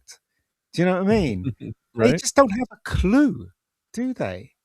It's crazy. I never thought they were going to be like that until social media was introduced to us. I thought the stars were grounded, all the stars from, I don't know, Clint Eastwood to Robert De Niro. I thought Robert De Niro was I used to think he's fantastic. Then he opens his mouth in social media and says all this shit. And you're like, no. It just destroys the image, doesn't it, really? It's crazy. These people just don't know when to shut up, do they? I mean, sometimes you have fat people in your film. It's not right. Sometimes when you agree with like someone in one of my chats the other night said, yeah, but you do, if the person you agree with, you kind of more lenient. But on the other hand, like George Takei, like he became just a political guy, and I loved his, jokes and his feed, social media was hysterical. It was on Howard Stern, and once in a while, if he went on the political side or had maybe like an issue that was important to him, but it became nonstop politics, and the fun was all gone. And it just turns you off after a while. I'm like, I'm not there, I don't want to do political, analysis. I'm going to watch, someone on a news show or, a pundit. I don't want Sulu giving me political analysis. Yeah. And there was a movement in the early, 2010s or so, where it was telling a lot of the people over, in Hollywood and entertainment, music, films, whatever, to say that they had a platform for social change.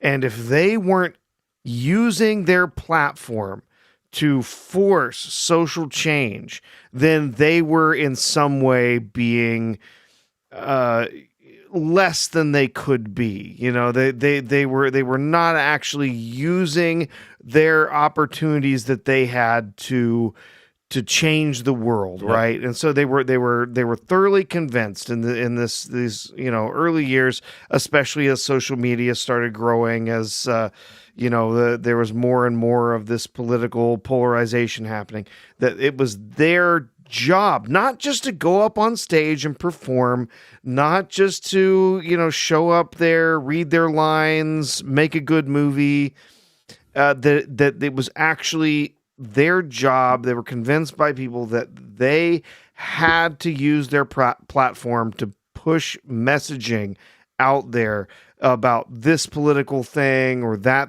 other political thing or whatever. And it was then that everything just started to fall apart for Hollywood. Seriously. No, I agree. Yeah, it's just and has a question if any Rebecca Gold actors are speaking out about Transformer rights. No, so the reason, like, there was a line in the film when one of the characters says to Rebecca, says, have you got a boyfriend? And then she goes, no, I didn't mean that. Are you they or them? And she was meant to end the sentence with, that's all nonsense. I never understood that when I was growing up, because she's an older woman, but she didn't want to say it because she knew that she'd get into trouble. So she didn't say it, right? She pushed back against your screenplay. Yeah, she did. But yeah, that's fine. That's fine with me. I understand why she doesn't want to say it. And I didn't push back either. But this is where we are now, isn't it? This is where we're restricted in what we can say about that group of people. They're protected. It's ridiculous how much they're protected. And I just find it really weird personally. But that's just me. I don't know what you guys think. It's all very strange. But you know what else is strange? This is a great segue. You know what else is strange? Conan. You're going to really like this. I have a few segues. First of all, I guess, remember Olivia Wilde? Mm-hmm. Yes. Yeah. So, oh my God.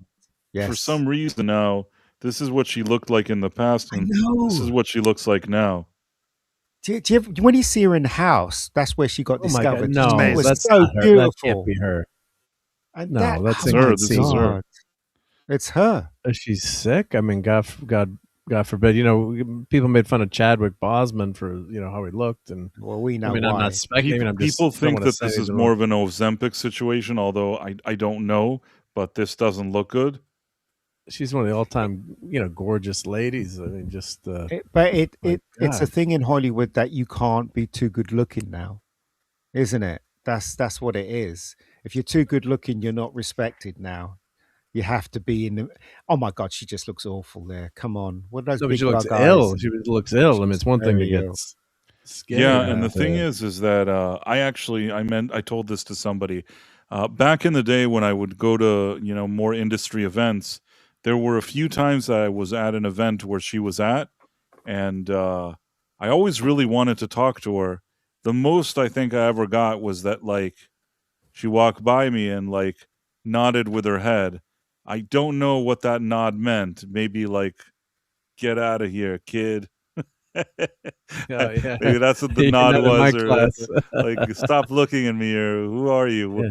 Who is this asshole, and what's he doing here? But I got like a nod, a nod with the head.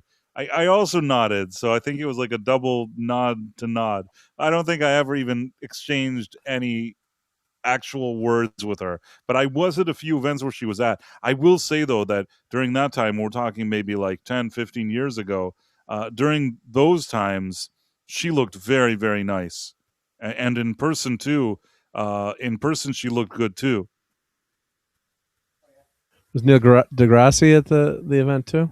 No, it's not the one with Neil deGrasse Tyson or whatever his name is. That one is the one with David Cross. But I don't believe she was at this one. I don't think that they overlap. That was some other weird shit. I saw her in a few other events. Yeah. And again, with David Cross, I spoke. With Neil deGrasse Tyson, I spoke. With Olivia Wilde, never spoke. It was more like, I was just kind of happy that she was there. Although I think that at least one of those occasions, I think she was already with like Jason Sudeikis. Yeah. And I thought to myself, man, like, she's with this guy. Like, still, it's not that I don't think that she'd rather be with me than him.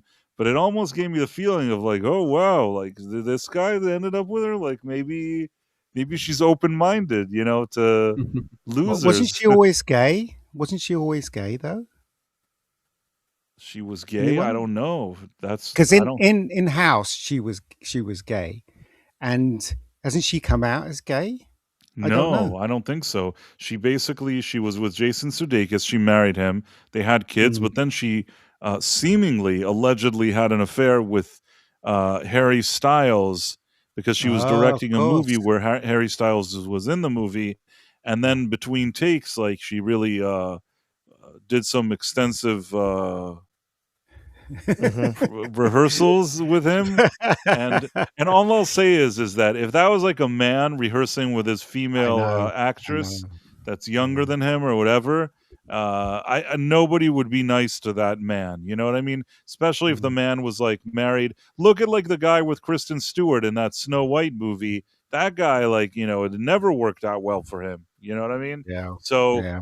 that guy did something, and everybody was like on his case. Olivia Wilde does it. It's with Harry Styles, and everybody's like, Olivia Wilde is so great. So she abandoned her husband and her 2 kids in order to be with Harry Styles, allegedly. And then she was with him for a while, but then I guess eventually they broke up. I don't know what to tell you. Yeah. And now she Yeah, looks like this. Yeah, I mean, I just hope that she's, physical okay. It's one, and there is a double standard for women, in terms of aging. Us guys, we can be kind of gruff and have beards and, age semi graceful. And for women, it is a hell of a lot tougher. But I just hope that mentally and physically she's okay, and just Yeah, I don't have there's some anything bad against camera her. I angles. mean, Yeah. she used to look nice. Is Yeah, Harry just more Styles of a still dating concern. her now that she's become a vampire? I don't think he is. I think he's No, doing, I don't think that lasted long at all. I think that was show the other screenshot that I've got up there, Price. Price Olivia Wilde and Jason Sudeikis use Jason Sudeikis for money, no real love. But I mean, he's like, it's not like he's Elon Musk rich. I'm sure she was doing fine herself. But didn't she have money? Didn't he She have money? probably did, at least some. Yeah, a little. Yeah. Oh my God. So, What's yeah. happened to these people? Yeah, I mean, these are. I mean, it's hard to believe. Like, look how lovely some of these women are. I mean, even. God. Like, look. I know, it's terrible, isn't it? Yeah, this one. This is just a tragedy. I'm sorry. Yeah. She was so Girl next lovely. door, cute. Yeah. Cute, beautiful girl next door appearance. Yeah, look, and then she claims, "Oh well, it's all contouring makeup." BS. We did lip filler. Yeah, That's not no. contouring She makeup. doesn't look I'm like the sorry. same The actress. face No. looks totally different. Her yeah. nose has a different shape. It's not, contouring makeup. Whatever. Yeah. Oh man. Wow. So she's got Michael Jackson's contouring makeup. Yeah. Exactly. Yeah. Oh. Yeah. Who's the one on the bottom left? Kelly. What's her name? Kelly Osbourne. Yeah. Kelly Kelly Osbourne. Osbourne. Yeah. Oh, okay. That one seems impossible. Like I don't. Yeah. That is just like I don't know how big of a dose of Ozempic you're taking, sweetie, but you need to cut back on it just a little bit. I mean, I've seen her in some pictures where she looked really good too. So, Yeah, some of these are very viciously chosen. Like this one of Olivia Wilde. There's some other pictures of her in this same interview, different angles and stuff where this doesn't look as severe. I was It's watching just the video. It doesn't look great Yeah. though either. I have No, to it say, doesn't look great either.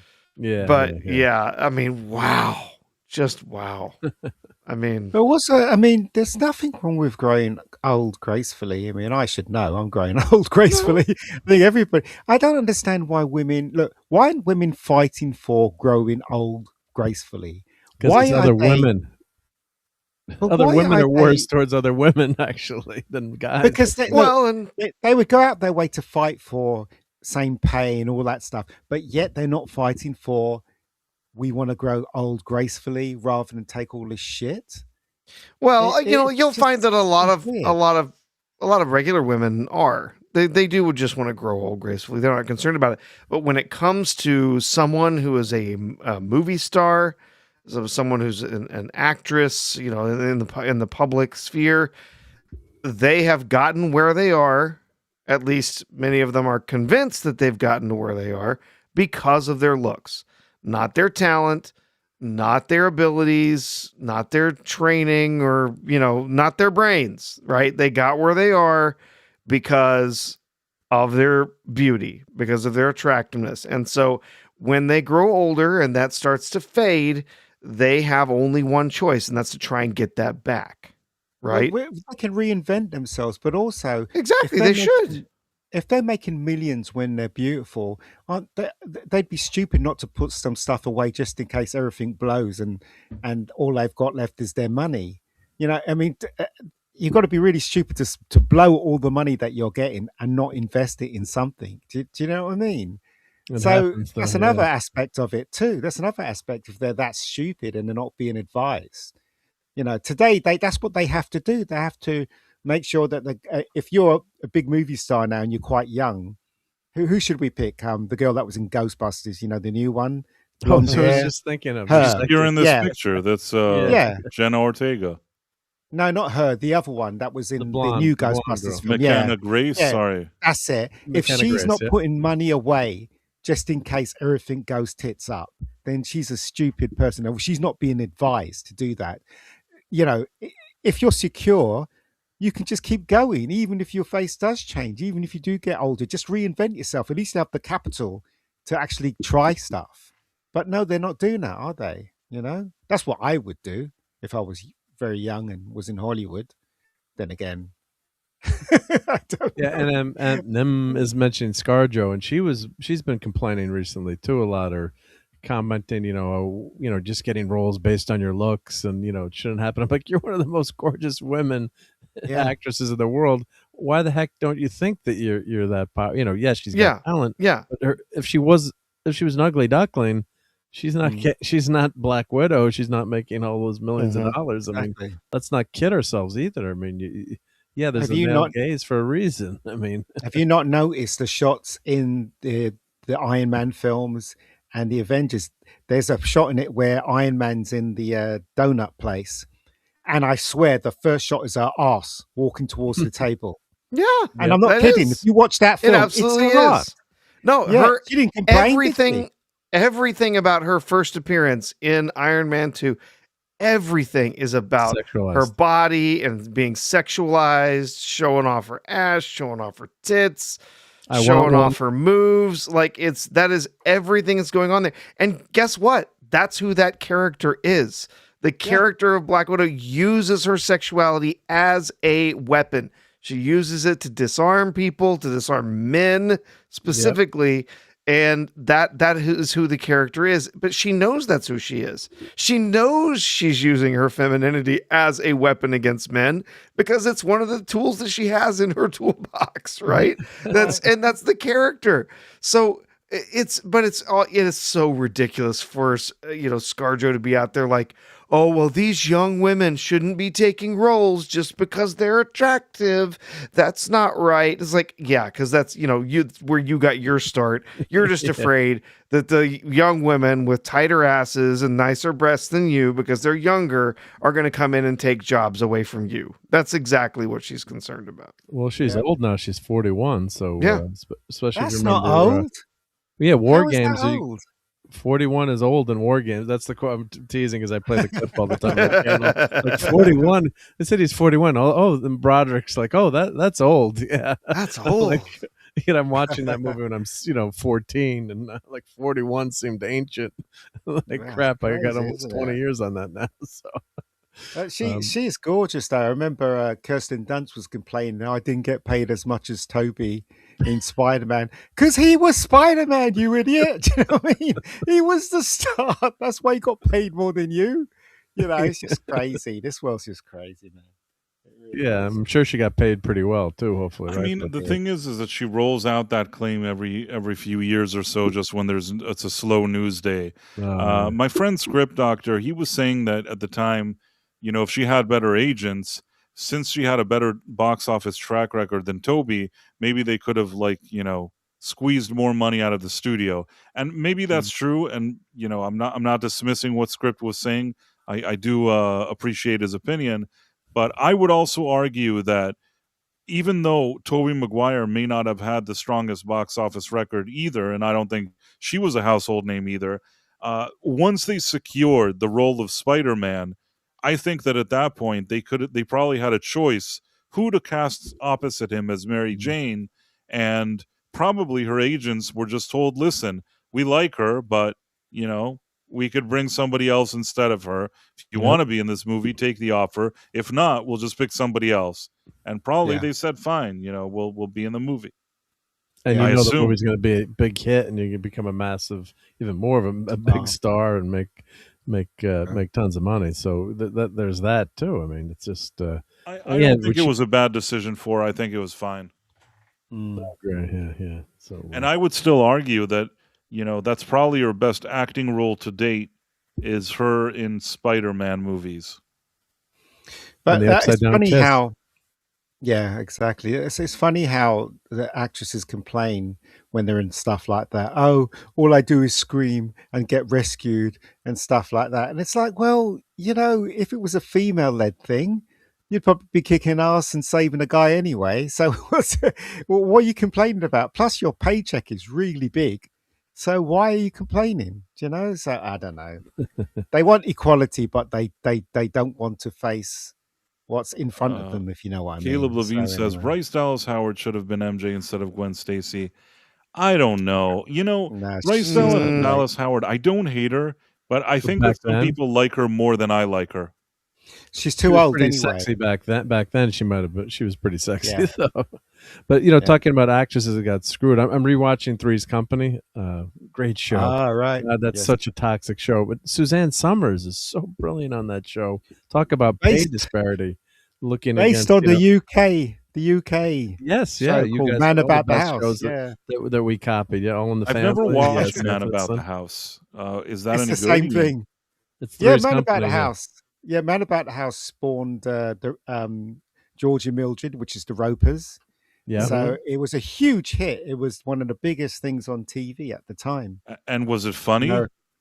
Yes, it was funny. It was very funny. Like, if as somebody that's watched Man About the House and Three's Company, what did you find funnier?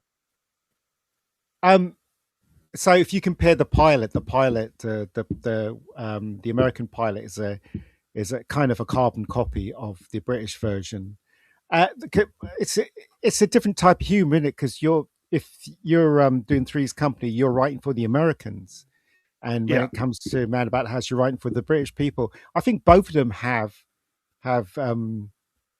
its value. Do you know what I mean? It's like The Office. I found the American Office funny, and I found the British Office funny, but I found the British Office to be more raw and more real than the American version, because the American version, everybody apart from the main character, was his name Scott, wherever his name is, was kind of okay, but in the British version, majority of them were stupid. Do you know what I mean? They were just stupid, you know. You know, I have a controversial take. I actually don't love.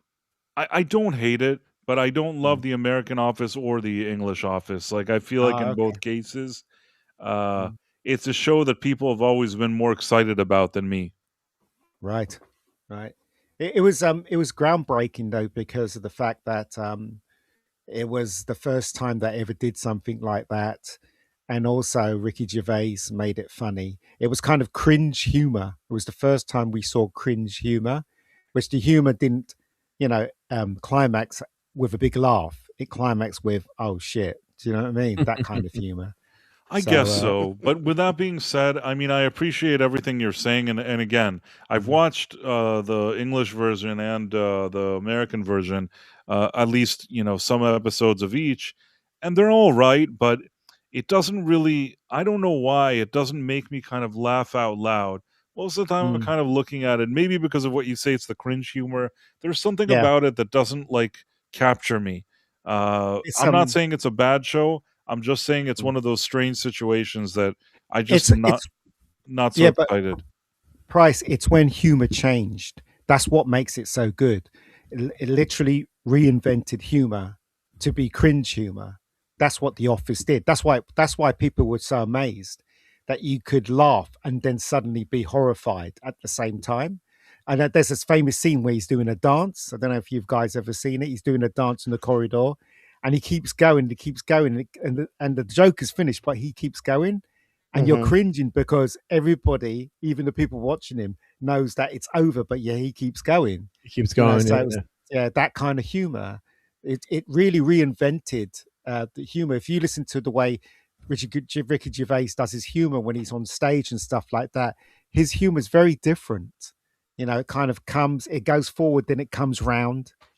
and then it reverses. Do you know what I mean? It's kind of weird. And also, Chappelle has reinvented humor as well. He takes things from his life, and he talks about things that he's experienced. I know that's not everybody has done that, but he kind of adds wisdom to it with humor. Do you know what I mean? So these two, in my opinion, have reinvented humor. Maybe I'm talking bollocks. I don't know. But I mean, that's no. what I've The noticed. thing is, you could also argue that Larry David, with his work on He Seinfeld did and Curb too. Your Yeah, Enthusiasm, I think that yeah, he he also did. was a big game changer when it came to comedy. Yeah, But I I still love think that Curb. somehow the comedy that comes more from like Seinfeld and Curb Your Enthusiasm more tickles my funny bone than Yeah, The Office. I yeah. think that like there have been moments that Ricky Gervais and stand up and stuff like that has made me laugh. I'm not saying I don't rate him, but Mm, and I like Steve Carell generally speaking. Like I think he's funny, and if I do watch like an episode of The American Office, he's probably the highlight of the series for yes. me in the all the seasons that he's in. I don't really care Yeah. about the ones that he's not in, but Yeah. he's probably the highlight for me. And with that being said, I don't love the show. I don't Mm, know, maybe because like I've worked in offices before, and nothing happens on this show that I feel is like very interesting. It's yes. just kind of dumb. I can You Yeah. know, understand why people would enjoy it, but Mm, there's always a voice in my head telling me that it's not as good as people think it is, in my opinion. yeah. Yeah. it's one of those shows you can just put on and watch. I mean, I'm not a huge fan of it. My wife and my kids love The Oh, this Office. is a They comment I love it. like. Mike Judge's Office Space movie will always be funnier than the Office television Yeah, show. Yeah. 100%. Office Yeah. Space, 100%. That is a movie that I really, really like. It didn't did it? It wasn't a success when it was released, was it? It just grew cult status, as far as I Yeah, know. I Is mean, that the true? Office Space movie when it Yeah. was released, I think it flopped, and Yeah, it I wasn't a big remember success. I Mm, remember how I even watched it, which was by accident. This was many, many years ago, probably like a year or two after it came out, and I was going to watch a movie in India, and I thought I was watching one movie in India, but then it turned out that I was watching a whole different movie in India, which I wasn't planning on watching, and it was Office Space. And then once I mm. watched Office Space, I'm like, wow, I don't know what this movie is, but I've really had a good time watching it, and that's how I found out about it. And for years, I always liked it, and it grew and grew as like a cult movie.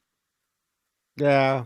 It and do says you a have lot a? about society, doesn't it? Sorry, go ahead, mate. Go No, I was just say, do you buy a red stapler? I mean, it's the only movie that on. then they came out with Milton Stapler with that color Yeah. red Yep. because that was My just wife, for the movie. my wife has the red stapler.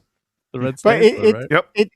it connects to your psyche, doesn't it? 'Cause remember that bit where he goes and has lunch and he meets Jennifer Aniston, and he says, "You know what? I'm thinking of not going back to work." And he goes, "Rent," because I don't think I'll pay rent. I just don't like doing it. Do you know what I mean? It really Yeah. does tap into that, don't it? Because you really want to do that, don't you? You really just want to just say Uh, piss off to everything. I'm not you going to know? quit. I'm just by not the going to go way, in. Jennifer Yeah. Aniston, that may have been like the best she looked as like in that movie. Oh Oh, yeah. she's Oh gorgeous yeah. there. That Yeah. was like a prime time Jennifer Aniston, if you know what I mean. And you But know it who does keeps happen in What would you do with $1 million? it does happen in real life though, doesn't it? Because remember when he has that meeting with the people and he's like, "Nah, I don't want to do that," and they're like, "Wow, that's so innovative, and we want you to be head of so and so, That's whatever." the best part. The best part of the Yeah. movie is the two Bobs, and that he Yeah. explains to them Yeah. why, like, he doesn't care about the job and he doesn't. That's and they love You're, him. you're That's like gonna the best. fire Amir and Michael, and you're gonna give me a raise, Yeah. a Yeah. That's like the promotion. best. But that happens in real life as well, because you know the story about Harrison Ford, right? Harrison Ford was really pissed off. He was doing George Lucas's Door, and then some actor didn't turn up to act against, say, Carrie Fisher or Mark Hamill, whatever. And he just asked Harrison Ford, and Harrison Ford literally read the lines like this: "Okay, Luke, let's go," because he was so pissed off that he wasn't being considered. And then George Lucas was like, That's Harrison Ford. That's Han Solo. That's Han Solo. Do you know what I mean? So it does happen in real life. You just don't give a shit. Then maybe something could just drop into your lap, which I guess Harrison Ford's grateful for. I guess now. So there you go. Yep. Yeah, initially there was like Milton. Oh, so I can't highlight. Okay. Yeah, In that's any right. case, Yeah. Professor, I guess we're reaching that 3-hour mark. All right. Oh, Yep. Well, real quick, the other person who keeps complaining in Friends is Lisa Kudrow. Have you Oh, seen her complaints lately? Oh yeah.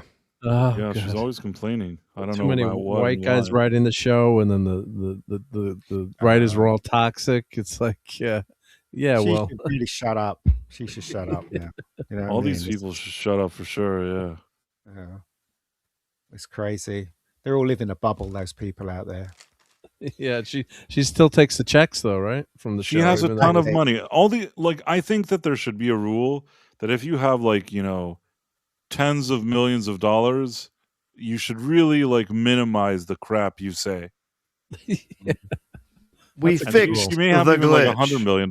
What is her? Now I'm curious.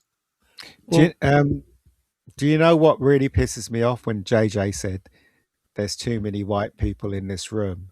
I always say to myself, you're white. Why don't you just step aside and give a black man your job? Do you know what I mean? They'll If never you do really that. do believe in what you're saying, they Lisa don't believe in what they're saying. Lisa Kudrow has an estimated net worth of $130 million. So, Wow. I feel like once you cross that 100 million, maybe Yep. it's best not to say anything. Professor Artoo. Oh, you sent me the thing. Okay. Rumble. We have Folsom Lockdown. We had Elizabeth Quince, Yitis, Gaming Stuff, Grumpy Griff, Double R Star, Angelo DD, Born to Be Down, B-Roll Stage. And then on Twitch, we had Real Wade Nation Gaming, Lie That You Adore, Jacko Boom, and Mark D with a C was right here with us. Yeah. All right. And then, over on YouTube, of course, we did. We had the membership from FKHC 2005 for 2 months. Appreciate that. And then, as far as who was with us this evening, let's take a look. We have James Caserta, CC Karaoke, who popped in for a bit. I didn't Piku, see him. Parrot Heads, Nemo Memes. I like that name, Nemo Memes.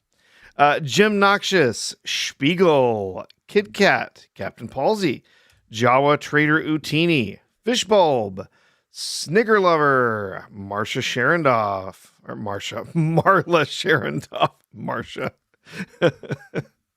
Marla Sharondoff, Andrew Zacchaeus, FKHC 2005, Robot Head also popped in for a little bit to say hi.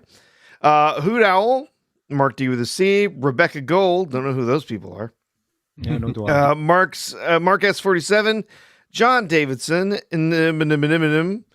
Jonathan Conroy, The Wandering Genie, Yitis, Ethereal Dragon, Zune RJ5, Mr. Zerillo, Putin, 13 King Style 40, E. Clay Thomason, Echo 32, Echo 7, Rockstro, Lasher, Badfoot, Phantom Outsider, Tim Hayes, Georges I. Rex, Strugun, The Dead Man, Jason Love Doctor Who, Ilord Corey, Coda Rob, and Caleb Levine. So thank you for all of you for joining us this evening.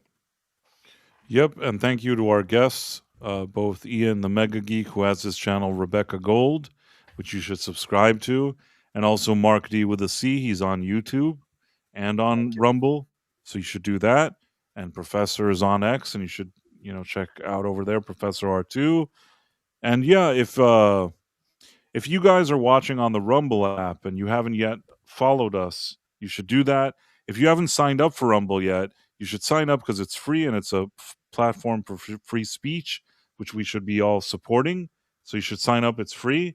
And then you'll always know when we're streaming and you can follow us and all that good stuff. There's also premium, which, that does cost money, but then you don't have ads. And there's even something called Rumble Wallet, which helps you, if you want to store cryptocurrency and things like that. Also very interesting stuff. So check all of that out. We always appreciate Rumble because that's kind of the headquarters for the show. And we like the whole idea of free speech. And I guess now that we went over all of this, always a pleasure hanging out with you guys.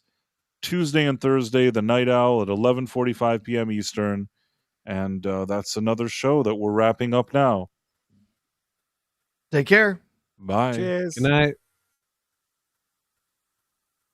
You. Oh wait, I couldn't end the stream. You guys have to keep talking. This is a Keep glitch. Keep talking. Bam, bam, bam, bam. We fixed the glitch. Mind how you go, everybody. Oh, We we're don't still wanna live. leave. Okay, are you guys ready? We're gonna try again. Okay, try again. Bye. Now we're First, really you don't cancel the stream. All right. Try again.